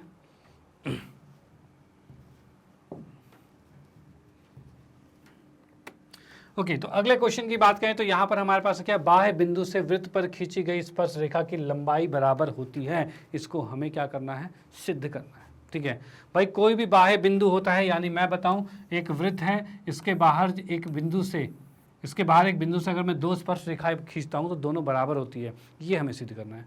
चलो भाई कर देते हैं इसमें। तो यहाँ पर क्या चीज़ है, हम आते हैं इसमें। सबसे पहले दिया है, भाई दिया है को खींचने के लिए पहले हम फिगर बना देते हैं।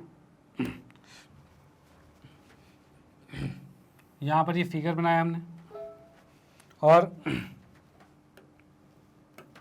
बाहर एक बिंदु से एक स्पर्श रेखा यहाँ खींची,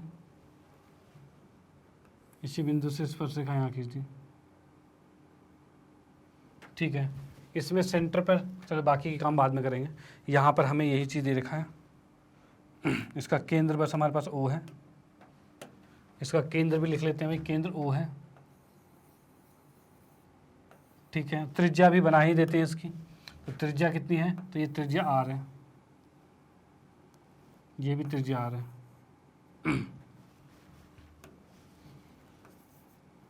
ठीक है भाई, तो देखो इसमें हम आते हैं दिया है पे। जो दिया है क्या है, तो एक वृत्त जिसका केंद्र जो है O है। ठीक है भाई, केंद्र O है, उसके बाद इसके अंदर तथा त्रिज्या R है, ये 2 चीज हमें दे रखी है। डन। उसके बाद हमें करना है, सिद्ध करना है। क्या सिद्ध करना है,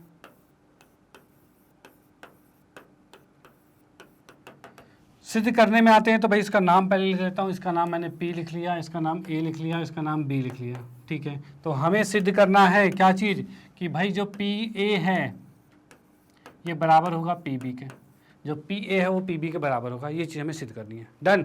चलो भाई ठीक है, उसके बाद हम आते हैं भाई रचना पर। तो रचना की जरूरत है, तो रचना की कोई ज़रूरत नहीं, हमने यहाँ पर इस त्रिज्या खींच दी, इतने से काम चल जाएगा।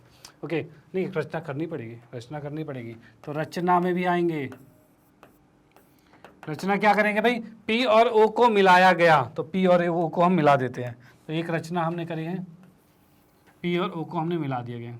ठीक है, तो इसको मैं लिख देता हूँ यहाँ पर, P तथा O को मिलाया गया। ठीक है भाई, P तथा O को मिलाया गया है। डन। चलो भाई ठीक है, अब इसके बाद आते हैं सिद्ध पे।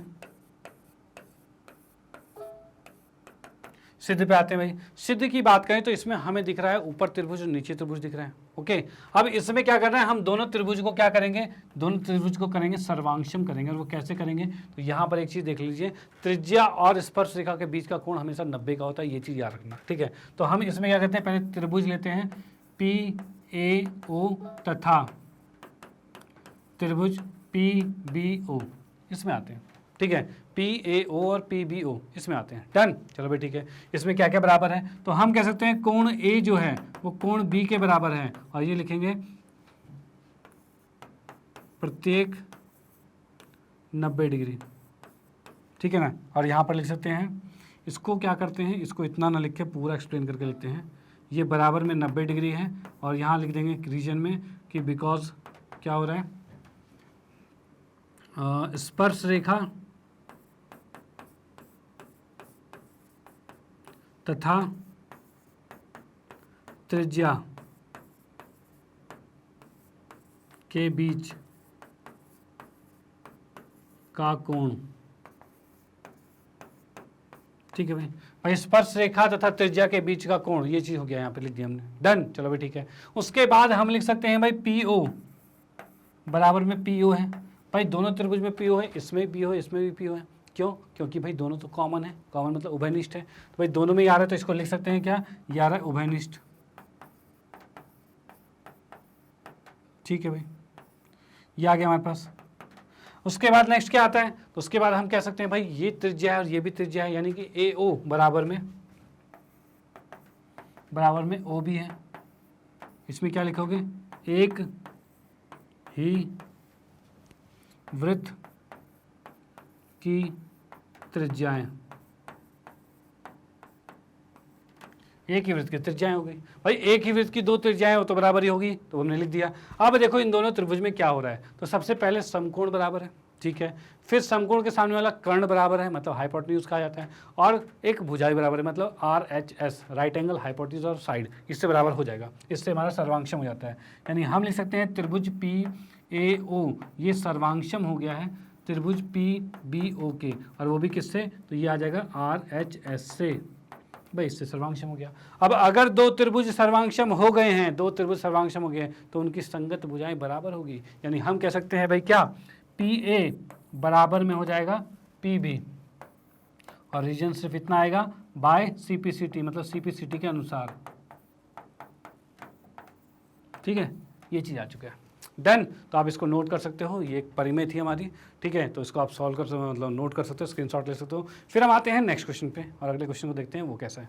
ठीक है भाई, तो यहाँ की बात करें, इसमें सेकंड वाला जो है, जो अगला क्वेश्चन देखो, इसी में और करके क्वेश्चन था, एक क्वेश्चन ऊपर वाला तो हमने कर दिया है, और करके दूसरा वाला है उसको हम सॉल्व करेंगे। चलो भाई ठीक है, तो यहाँ पर हम और वाले को यहीं पर करने की कोशिश करते हैं, फिर हम लेके जाएंगे नेक्स्ट वाले पे। इसको मैं इरेज कर देता हूँ, फिर आते हैं नेक्स्ट पे।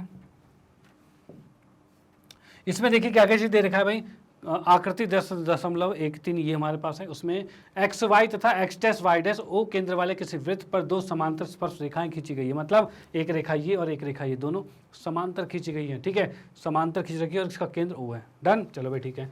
उसके बाद क्या रखा है, स्पर्श बिंदु C वो दे रखा है हमें, पर स्पर्श रेखा AB खींचा गया है, मतलब यहाँ से एक AB स्पर्श रेखा खींचा गया है जो कि XY को A और B पर काट रहा है। चलो भाई ठीक है। उसके बाद सिद्ध कीजिए कि AOB मतलब ये वाला कोण जो है वो 90 डिग्री का है, ये हमें सिद्ध करना है। ठीक है, ये हमें सिद्ध करना है। तो भाई इसके हल में आते हैं, किस तरह से सॉल्व होगा ये। तो यहाँ हम कर सकते हैं भाई कैसे, दिया है, सबसे पहले आते हैं दिया है भाई क्या क्या चीज़ें दे रखी। तो इसमें हम देख पा रहे हैं भाई XY और X' ये क्या है, दोनों समांतर दे रखा है, और वो भी किसमें, केंद्र जो है वृत्त का O है, यानी हम लिखेंगे पहले वृत्त का केंद्र, वृत्त का केंद्र ये दे रखा है O है। ठीक है भाई, तथा और क्या दे रखा है भाई, दो रेखाएं क्या है, स्पर्श रेखाएं जो है वो समांतर है, यानी हम कह सकते हैं XY जो है वो समांतर है X' के। चलो भाई ये चीज़ हो गई, दोनों समांतर हो गए। और साथ में क्या लिखा है, तथा XY और X' स्पर्श रेखा है, ये भी लिख दिया हमने। ठीक है भाई, और साथ में क्या स्पर्श रेखा, तो AB भी स्पर्श रेखा है जो C पर टच कर रहा है, तो हम कहेंगे तथा AB स्पर्श रेखा है। ठीक है भाई, जो जो चीज़ दे रखी थी वो हमने लिख दी। डन, अब हमें सिद्ध क्या करना है, तो सिद्ध करना है कि कोण AOB जो है 90 डिग्री का है, यानी हम लिख सकते हैं कोण AO, सॉरी इसीलिए भी तो लिखोगे, सिद्ध करना है, सिद्ध करना है कोण AOB 90 डिग्री, यानी हम इस कोण को 90 डिग्री का सिद्ध करेंगे। ये कोण जो आ रहा है वो 90 डिग्री का होना चाहिए। डन, चलो भाई ठीक है। अब इसके बाद आते हैं भाई, सॉल्व करते हैं। तो सॉल्व करने के लिए पहले करेंगे रचना, पहले रचना करनी जरूरी है। तो हम इसमें आते हैं रचना में। तो रचना में क्या करना है भाई हमें, तो रचना की बात करें तो यहाँ पर हमें ज्वाइंट करना है, किसे, ओ को सी से मिलाना है। यहाँ से ओ को सी से मिला लेंगे तो हमने लिखा क्या, हमने लिख दिया ओ को सी से मिलाया गया। ठीक है भाई, ओ को सी से मिलाया गया। अब सी से मिलाओगे तो वो भी क्या, त्रिज्याई, ओ सी एक त्रिज्याई बन गई तो वो भी त्रिज्याई बनेगी। अब आते हैं सिद्ध पे। सिद्ध में क्या करना है हमें, सिद्ध में हमें करना है इस त्रिभुज को, यानी कि ए ओ सी और ए ओ पी, इन दोनों को करना है सर्वांगसम, तभी होगा सिद्ध। तो हम क्या करते हैं, पहले लेते हैं त्रिभुज का नाम, क्या ले लूँ मैं, ओ पी ए ले लेता हूँ। तो भाई लिख सकते हैं भाई त्रिभुज ओ पी ए तथा ओ सी ए में, भाई इसमें क्या है, तो इसमें हम कह सकते हैं भाई ये कोण पी का है, ये कोण सी का है, दोनों 90 डिग्री के होने वाले हैं। भाई लिख दिया हमने कोण पी बराबर में कोण सी, और वो भी क्या आएगा, इसको सीधे लिखता हूँ बराबर 90 डिग्री, और फिर रीज़न लिखेंगे बराबर 90 डिग्री है। और रीज़न क्या आएगा भाई, बिकॉज, क्यों, क्या आएगा इसके भाई, कि भाई ए स्पर्श रेखा तथा त्रिज्या के बीच का कोण, भाई स्पर्श रेखा और त्रिज्या के बीच का कोण है तो वो तो 90 डिग्री का हो गई। भाई स्पर्श रेखा है और त्रिज्या के बीच का कोण हमेशा ही 90 का होता है। डन। उसके बाद क्या है भाई, ए ओ जो है वो इस त्रिभुज में भी है, इस त्रिभुज में ए ओ दोनों में है, तो हम लिख सकते हैं क्या भाई, ए ओ बराबर में ए ओ आएगा, और इसको लिख सकते हो क्या, उभयनिष्ठ हो जाएगा। ठीक है भाई, ये चीज़ हो गया।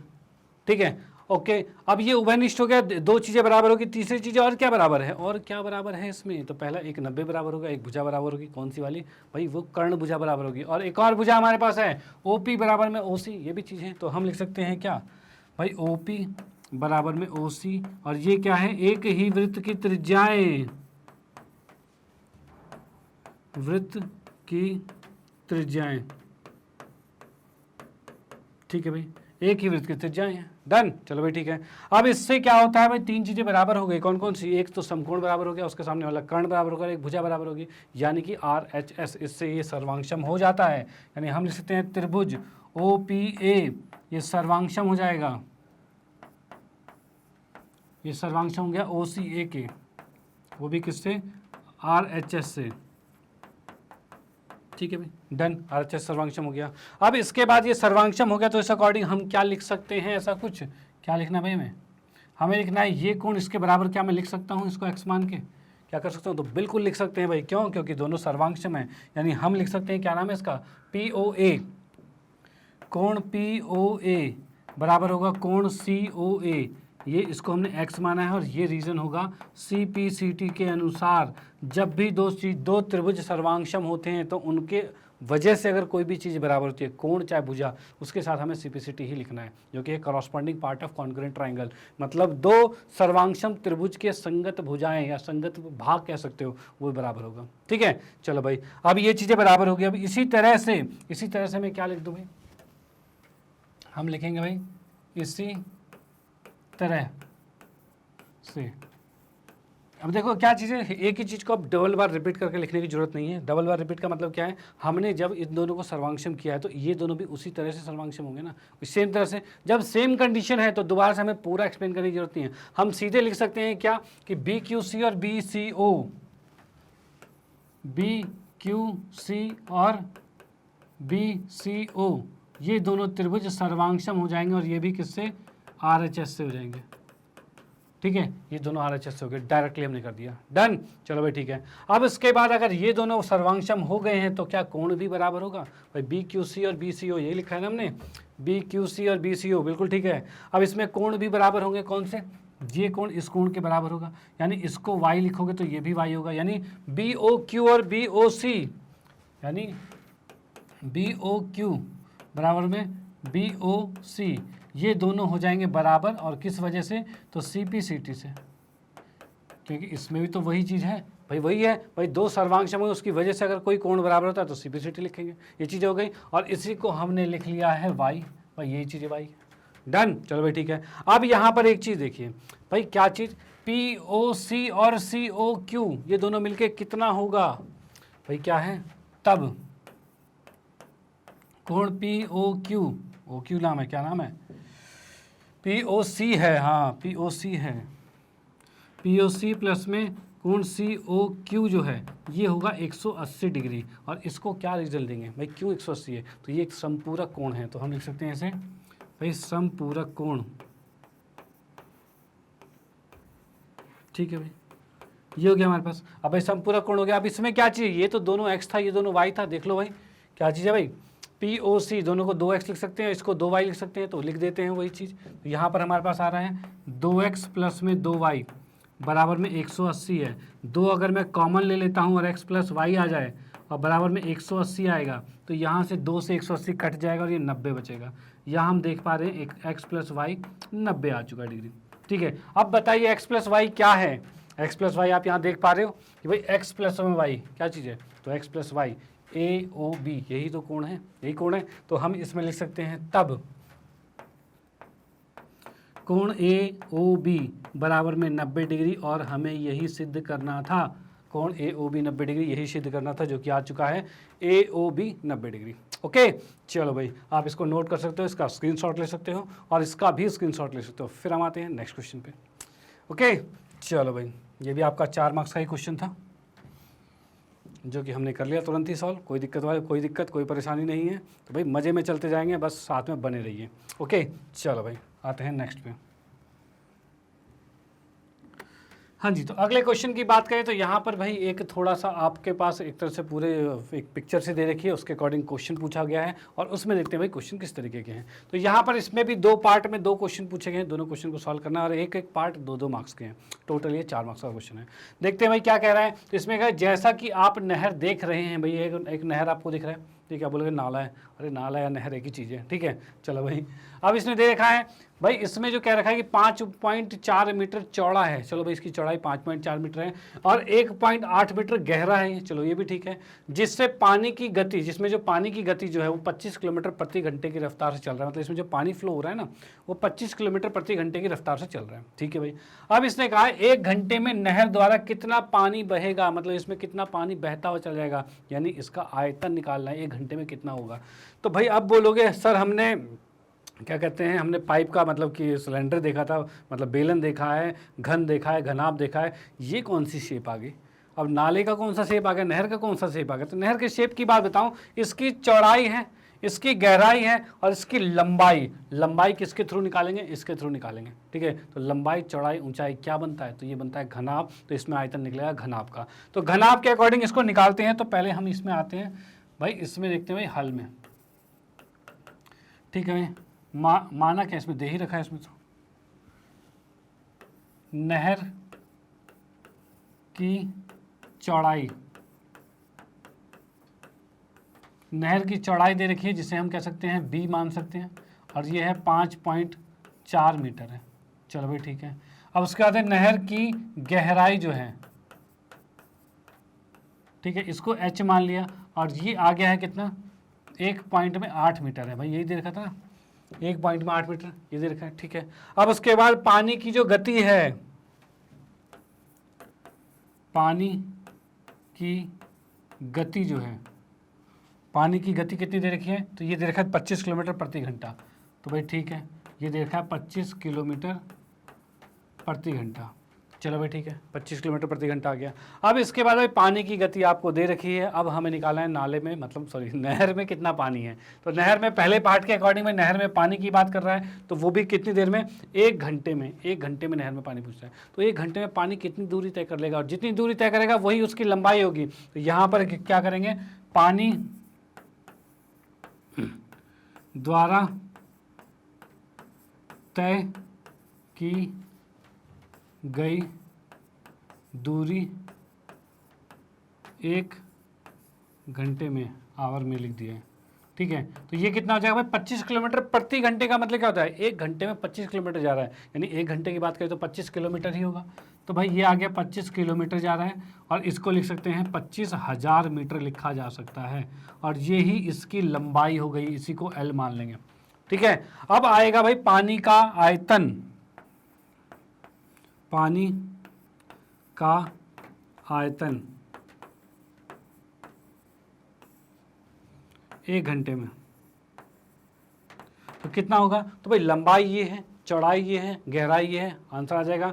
मतलब ये आ जाएगा लेंथ गुने में ब्रेथ गुने में हाइट, ये चीज़ आएगा। इसको हम कर सकते हैं, लंबाई कितनी है तो 25,000 लिख दिया, और उसके बाद चौड़ाई जो है, चौड़ाई कितनी है 5.4 है, तो हमने 5.4 लिखा, और उसके बाद क्या है ऊंचाई जो है वो 1.8 है, तो 1.8 लिख दिया। ठीक है, अब इसको जब हम गुना करेंगे तो कितना होगा, तो 18 चौक 72 होता है, 72 मतलब 2 आ गया। ठीक है, 18 पंचे 90 होता है, 90 और 7 97 हो गया, तो 97 लिख दिया हमने। ठीक है, 2 के बाद पॉइंट है, 2 के बाद पॉइंट आ गया। इधर की बात करें तो ये क्या आ रहा है, ये आ रहा है हमारा 25,000 आ रहा है। ठीक है भाई, इसको जब इससे गुना करेंगे तो कितना आ जाएगा, तो ये लगभग आएगा, देखो इसको मैं लिख देता हूँ 25 को, इससे 25 दूनी 50 आएगा। ठीक है, और ये आ जाएगा 243, ये आ जाएगा हमारे पास। ठीक है, इतना आ गया, इतने मीटर क्यूब आ गया है। ठीक है, इतने मीटर क्यूब पानी है। और इसी को लिख सकते हैं क्या, अगर लीटर में लिखोगे तो क्या आएगा, 2 4 3 और 1 2 3 0 आएगा, और किलो लीटर कहा जा सकता है इसको। ठीक है, ये भी कह सकते हो और ये भी कह सकते हो, यानी कि उस नहर में 1 घंटे में इतना पानी बहता हुआ जाएगा। ओके, तो ये भाई पहला पार्ट हमारा खत्म होता है। फिर हम आते हैं नेक्स्ट पार्ट पे। ठीक है, चलो भाई, अगले पार्ट में इस क्वेश्चन में क्या कह रखा है, तो इसने कह रखा है, नहर से कुछ दूरी पर एक किसान ने एक बेलन के आकार का टैंक सिंचाई के लिए रखा है। ठीक है भाई, जिसका आंतरिक व्यास 2 मीटर है। बहुत बढ़िया। अब कहा है जिसे नहर से एक पाइप द्वारा जोड़ा जाता है। ठीक है भाई, जिसका आंतरिक व्यास है 4 सेंटीमीटर। भाई एक टैंक है यहाँ पे रखा हुआ। ठीक है, ये टैंक बना दिया हमने, और इस टैंक के अंदर इसने कहा है इसका जो व्यास दे रखा है ना, हाँ व्यास दे रखा है 2 मीटर, यानी इसकी त्रिज्या जो है वो 1 मीटर है। भाई त्रिज्या इसकी 1 मीटर है। अब एक पानी का पाइप है, उस पाइप से हमने इसको अंदर पानी डाला है, मतलब ये रही नहर, और नहर से हमने पानी लेके आए पाइप से और इसके अंदर डाल दिया गया। ठीक है, अब पानी जो हम पाइप से डाल रहे हैं, उस पाइप का जो व्यास है वो कितना है, 4 सेंटीमीटर, मतलब इसका जो व्यास है 4 सेंटीमीटर पाइप का, जिससे पानी आ रहा है। और पानी का इसमें जो बहाव है, जो पानी की जो चाल है, वो 7 मीटर प्रति सेकेंड है। ठीक है, चलो भाई ठीक है। अब कह रहा है भाई ज्ञात करें कि 30 मिनट में टैंक में पानी का स्तर कितना ऊंचा हो जाएगा। ठीक है, अब देखो क्या चीज़ है, हम इस सेकंड पार्ट में पहले मान लेते हैं। ठीक है, मानेंगे जो जो दिया है वो लिख लेते हैं। भाई इसमें लिखेंगे टैंक जो है की त्रिज्या, टैंक की जो त्रिज्या है इसको मैंने मान लिया बड़ा वाला आर, और ये आ गया है 1 मीटर आ चुका है। चलो भाई ठीक है। उसके बाद जो पाइप है, पाइप की त्रिज्या जो है, त्रिज्या है, इसे ले लिया हमने छोटा वाला आर, और ये आ जाएगा कितना, ये आ जाएगा भाई 4 का आधा यानी 2। भाई 4 ही दे रखा था ना, देखो यहाँ पर हमें दे रखा है 4 सेंटीमीटर, तो पाइप की जो त्रिज्या होगी वही 4 का आधा 2 हो जाएगा, तो हमने लिख दिया 2 सेंटीमीटर, तो हमने 2 सेंटीमीटर लिख दिया है। चलो भाई ठीक है। अब इसके बाद इसने कहा है पाइप से पानी इसके अंदर भरा जा रहा है, और पाइप की चाल क्या है, पाइप की चाल है 7 मीटर प्रति सेकेंड, यानी हम लिख देंगे पाइप की चाल, ये दे रखी है 7 मीटर प्रति सेकंड हमें दे रखी है। ठीक है, चलो भाई आ गया। अब इसके बाद क्या है, इसने कब तक पानी को चलाया है, तो पानी क्या करा है, ज्ञात कीजिए कि 30 मिनट में टैंक में पानी का स्तर कितना ऊंचा होगा। तो यहाँ पर इसमें देखेंगे पानी द्वारा तय की गई दूरी 30 मिनट में। भाई 30 मिनट में पानी द्वारा तय की गई दूरी कितनी होगी। ठीक है, तो 30 मिनट की बात करें तो 30 मिनट में कितना होगा, तो भाई 30 मिनट की बात थी, तो भाई 1 सेकंड में तो वो 7 मीटर जा रहा है, तो 30 मिनट में कितना होगा, तो हम इसको यहीं पर लिख लेते हैं। तो 7 गुने में 30 गुने में 60 होगा, यही तो होगा। इस सेकंड में चेंज करके ये होगा, तो इसमें कैसे 7 या 21, और 21 को 6 से गुना करेंगे तो कितना होगा, 6 कम 6 6 दूनी 12, ये आ रहा है, इतने मीटर हो रहा है। मतलब पानी की जो द्वारा तय की गई दूरी वो इतनी आ रही है। यानी इसके हिसाब से कहूँ तो ये देखो, एक पाइप जो होता है, पाइप क्या होता है, एक बेलन के आकार का होता है। तो बेलन के अंदर जो पानी उसके अंदर जो बहता हुआ जा रहा है, उसकी अगर लंबाई आपने निकाली है, यानी कि समझ लो उस बेलन की आपने ऊंचाई निकाल ली है। ठीक है, तो हम इसको कह सकते हैं भाई, इसको कह सकते हैं, इसको हमने एच माना है, तो ये एच निकल रहा है हमारा। ठीक है, चलो भाई अब यहाँ पर कहेंगे टैंक की ऊंचाई, टैंक की ऊंचाई हमें ज्ञात करनी है, और टैंक की ऊंचाई को हमने कैपिटल एच मान लिया है, और ये हमें ज्ञात करना है। ठीक है। चलो भाई, अब इसके क्या है, प्रश्न के अनुसार हम क्या करेंगे, प्रश्न के अनुसार यहाँ पर ये हो रहा है कि भाई दोनों का आयतन सेम होना चाहिए। भाई जितना आयतन आपने पानी से उसमें डाला है, मतलब पाइप से डाला है, उतना ही आपका टैंक के अंदर आया था। तो यहाँ पर हम कह सकते हैं टैंक का आयतन, जो टैंक के अंदर आयतन होगा वो किसके हिसाब से होगा, जितना पानी से आया, पाइप से आया होगा, तो पाइप के हम क्या कर सकते हैं, तो पाई आर स्क्वायर और एच लिखा जा सकता है। भाई इतना ही तो इसका टैंक का आयतन होगा। भाई टैंक के अंदर जो पानी का स्तर होगा उसके हिसाब से आयतन यही होगा। अब यहाँ पर कहा जाए टैंक के आयतन के हिसाब से, तो इसमें हम लिख सकते हैं क्या, भाई ये आ जाएगा आपका पाई आर का स्क्वायर, इसमें देखो बड़ा आर आएगा, आर स्क्वायर और एच आएगा, और बराबर में ये भी चीज़ हमारे पास है, तो क्या है आर स्क्वायर और एच है। ठीक है। अब इसमें जो जो मान दिए हुए हैं उसको रख देते हैं, जो कट रहा है वो काट देते हैं। तो देखो पाई से पाई कट गया, चलो भाई बहुत बढ़िया, पाई से पाई कट गया। हमें निकालना है ये कैपिटल एच, बाकी को उधर भेजो। तो कैपिटल एच यहाँ रखा। अब यहाँ पर क्या है, छोटा आर है, छोटा आर कितना 2 था, तो 2 लिखा है, 2 गुने में 2 आ रहा है। ठीक है। उसके बाद एच है, एच कितना दे रखा है हमें, एच हमें दे रखा है 12,600 है। ठीक है। और बटे में वो वाला आर स्क्वायर आएगा, मतलब ये आर स्क्वायर आएगा, 1 गुने में 1 आ गया, ये चीज़ आ गया। लेकिन एक चीज़ देख लो, हर चीज़ मीटर में है और एक चीज़ सेंटीमीटर में है। भाई ये जो 2 हमने लिखा है, कहाँ गया 2, ये वाला 2, ये सेंटीमीटर, तो उसको मीटर में करना पड़ेगा। मीटर में कैसे होगा, तो भाई इसको 100 से भाग करोगे तब मीटर में होगा। तो यहाँ पर तो 2 है, तो नीचे क्या आएगा 100 गुने में 100, ऐसा कुछ आएगा। ठीक है। चलो भाई अब इसको करते हैं सॉल्व। तो सॉल्व करोगे तो क्या आएगा, तो भाई 2 जीरो से तो 2 जीरो हमने काट दिया। ठीक है। अब इसमें देख सकते हैं 2 दूनी 4, 6 चक 24 आएगा, 6 चक 24 का 4 हासिल 2, 4 दूनी 8, 9 10 का 0 हासिल 1, और 4 एकम 4 एक 5, 504 आ रहा है, बटे में 100 आ रहा है। और इसको अगर मैं भाग करता हूँ तो ये आ जाएगा 5.04 मीटर, ये आ चुका है एच। ठीक है, ये एच आ चुका है इसका 5.04, और इसको आप नोट कर सकते हो। और फिर हम आएंगे नेक्स्ट क्वेश्चन पे। ओके। तो यहाँ पर हमने देख लिया भाई, दोनों पार्ट को हमने कंप्लीट कर लिया कि भाई ये वाला पार्ट एक कहाँ गया, एक हमने देखा ये पहला पार्ट ये कंप्लीट हुआ है, इसका स्क्रीनशॉट ले लीजिए। और दूसरा पार्ट हमारा ये कंप्लीट हो गया, इसका भी स्क्रीनशॉट ले लीजिए। और इसमें हमने निकाल लिया भाई, जो टैंक हमने थोड़ा साइड में रखा हुआ था उसके अंदर पानी का स्तर कितना होगा, तो 5.04 मीटर ऊंचा हो चुका होगा। ओके। चलो भाई ठीक है, आते हैं हम नेक्स्ट क्वेश्चन पे।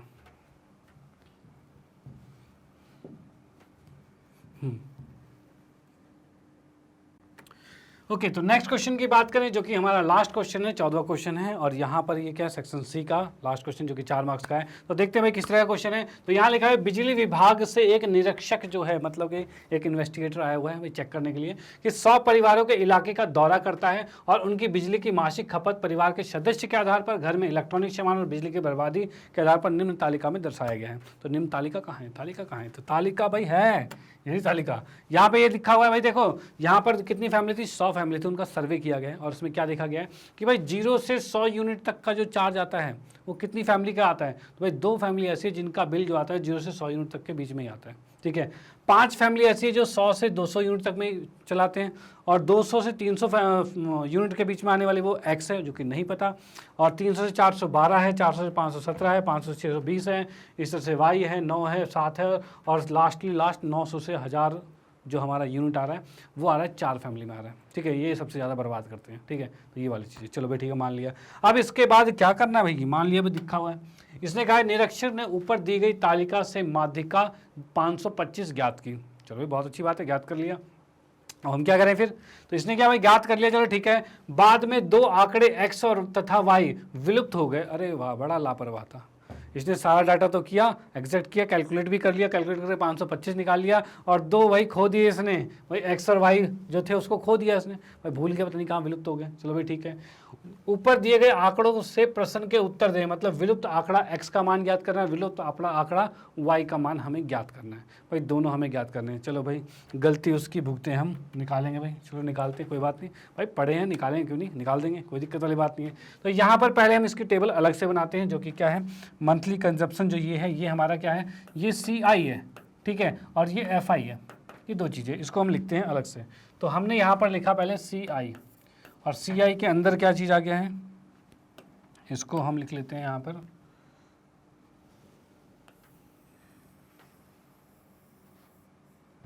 जी हमने थोड़ी सी टेबल बना ली। आप भी थोड़ा अच्छा टेबल बना लेना, तभी थोड़ा अच्छा मज़ा आएगा दिखने में भी अच्छा लगना चाहिए।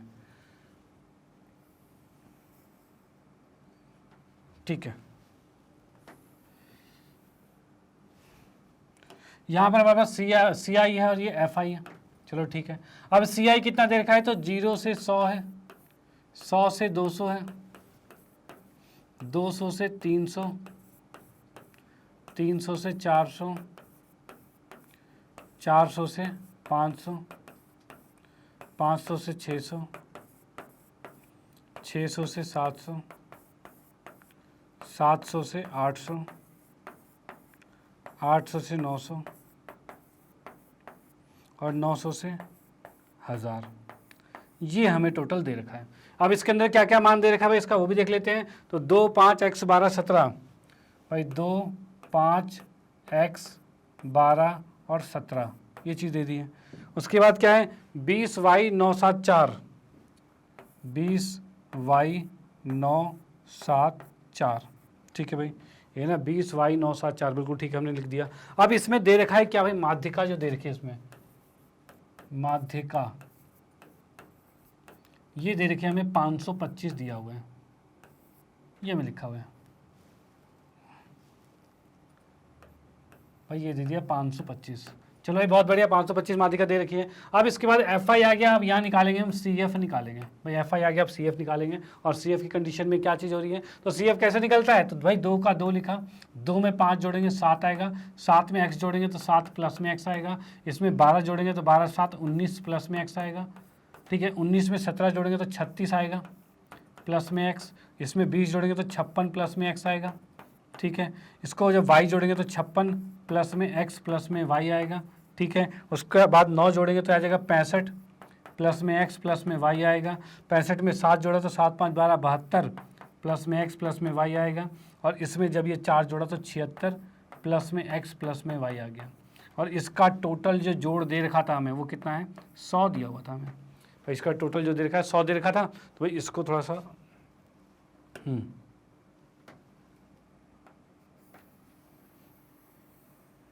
ये हमें 100 दे रखा था। ठीक है, ठीक है भाई, ये 100 दे रखा था टोटल, इसका जोड़ के 100 दे रखा था। इसका मतलब क्या है भाई, ये और ये हमेशा बराबर होता है, यानी इसके बराबर 100 लिख सकते हैं। चलो भाई उसका भी यूज़ करेंगे, भी करेंगे भाई रास्ते में। अब यहाँ पर क्या चीज़ है, माध्यिका 525 दे रखी है, उस अकॉर्डिंग क्या होगा, तो भाई माध्यिका 525 है, n का मान कितना है, इसमें कह सकते हैं हम n का मान दे रखा है कितना, तो 100 दे रखा है। तो n क्या होता है भाई, टोटल इसकी संख्या तो कितनी है, n है, 100 दे रखा है। तो भाई इसको बड़ा n लिख लेते हैं, ये 100 दे रखा है। ओके भाई, अब हमें एक फार्मूला क्या होता है, तो हमारे पास फार्मूला क्या होता है, माध्यिका का फार्मूला थोड़ा नीचे लिख देता हूँ क्योंकि ऊपर हमें बाकी भी लिखना है। माध्यिका बराबर होता है हमारे पास L प्लस में n/2 माइनस में CF बटे में F और गुने में H। भाई ये हमारा फार्मूला था और ये हमें याद होना चाहिए। जब तक ये फार्मूला याद नहीं होगा तब तक कुछ भी नहीं होगा। ठीक है, चलो भाई यहाँ से हम बात करते हैं, तो भाई इसके अकॉर्डिंग ये सारी चीज़ें हमें पता होनी चाहिए। और कैसे पता चलेगी, तो जब हमारे पास 2 कंडीशन मिसिंग वाली होती है ना, तब हम यूज़ करते हैं इसका 525 का। 525 कहाँ आ रहा है, तो भाई 500 और 600 के बीच में यही आ रहा है भाई, 500 और 600 के बीच में 525 आ रहा है। तो उसके अकॉर्डिंग ये वाला जो हमारे पास आएगा, इसमें हम कह सकते हैं जो यहाँ पर ये वाला चीज़ आएगी हमारी, तो इसे कहा जाएगा क्या, इसे कहेंगे हम L। ठीक है, इसके सामने वाला ये जो होता है इसे कहा जाता है F। इसके सामने के ऊपर वाला ये जो है इसे कहा जाता है F। ठीक है, अब ये चीज़ F है, सॉरी क्या क्या लिख दिया मैंने, ये F हो गया। और इसे F नहीं कहते, इसे CF कहते हैं। ये जो आ गया ये CF होता है। ठीक है भाई, CF का यूज़ करना है ना। क्या क्या चीज़ आ गया हमारे पास, L आ चुका है भाई, L ये रहा, F नीचे है वो भी आ चुका है, CF वो भी आ चुका है, H क्या होता है, H होता है इनका अंतर। अंतर कितना है, तो अंतर इसका है 100 का, तो H 100 आ जाएगा। उसके बाद क्या बचा है, और बचा n तो हमें दिया है, सारी चीज़ें वैल्यूज़ आ गई है भाई। हमारा काम है सारी वैल्यूज़ लाना, उसके अकॉर्डिंग आंसर आ जाएगा। ठीक है, चलो भाई देखते हैं भाई सॉल्यूशन में। हमने यहाँ पर देखा भाई इसके अकॉर्डिंग L कितना आ रहा है, तो L आ रहा है 500। ठीक है, F आ रहा है 20, CF आ रहा है 36 प्लस में x। ठीक है, और H कितना आ रहा है, तो H की बात करें तो H अंतर है जो कि 100 आ रहा है। ठीक है भाई, H 100 आ गया। अब ये सारी चीज़ें आगे इसको वहाँ पर रख देना है। तो हम देख सकते हैं भाई माध्यिका कितनी है हमारे पास, तो माध्यिका की बात करें तो माध्यिका हमें दे रखा है 525, ठीक है। एल कितना है, तो ये 500 है। n/2 मतलब 100/2 यानी 50 आ जाएगा। माइनस में CF इसको घटाएंगे तो कितना आएगा, -36 माइनस x आएगा। बटे में F आ रहा है और F कितना है, 20 है। और गुने में H है, H कितना है, 100 है। ये चीज़ हो गया। 20 25 100 काट दिया हमने, ठीक है। 500 इधर जाएगा तो ये कितना बचेगा, 500 से घटेगा तो 25 बचेगा।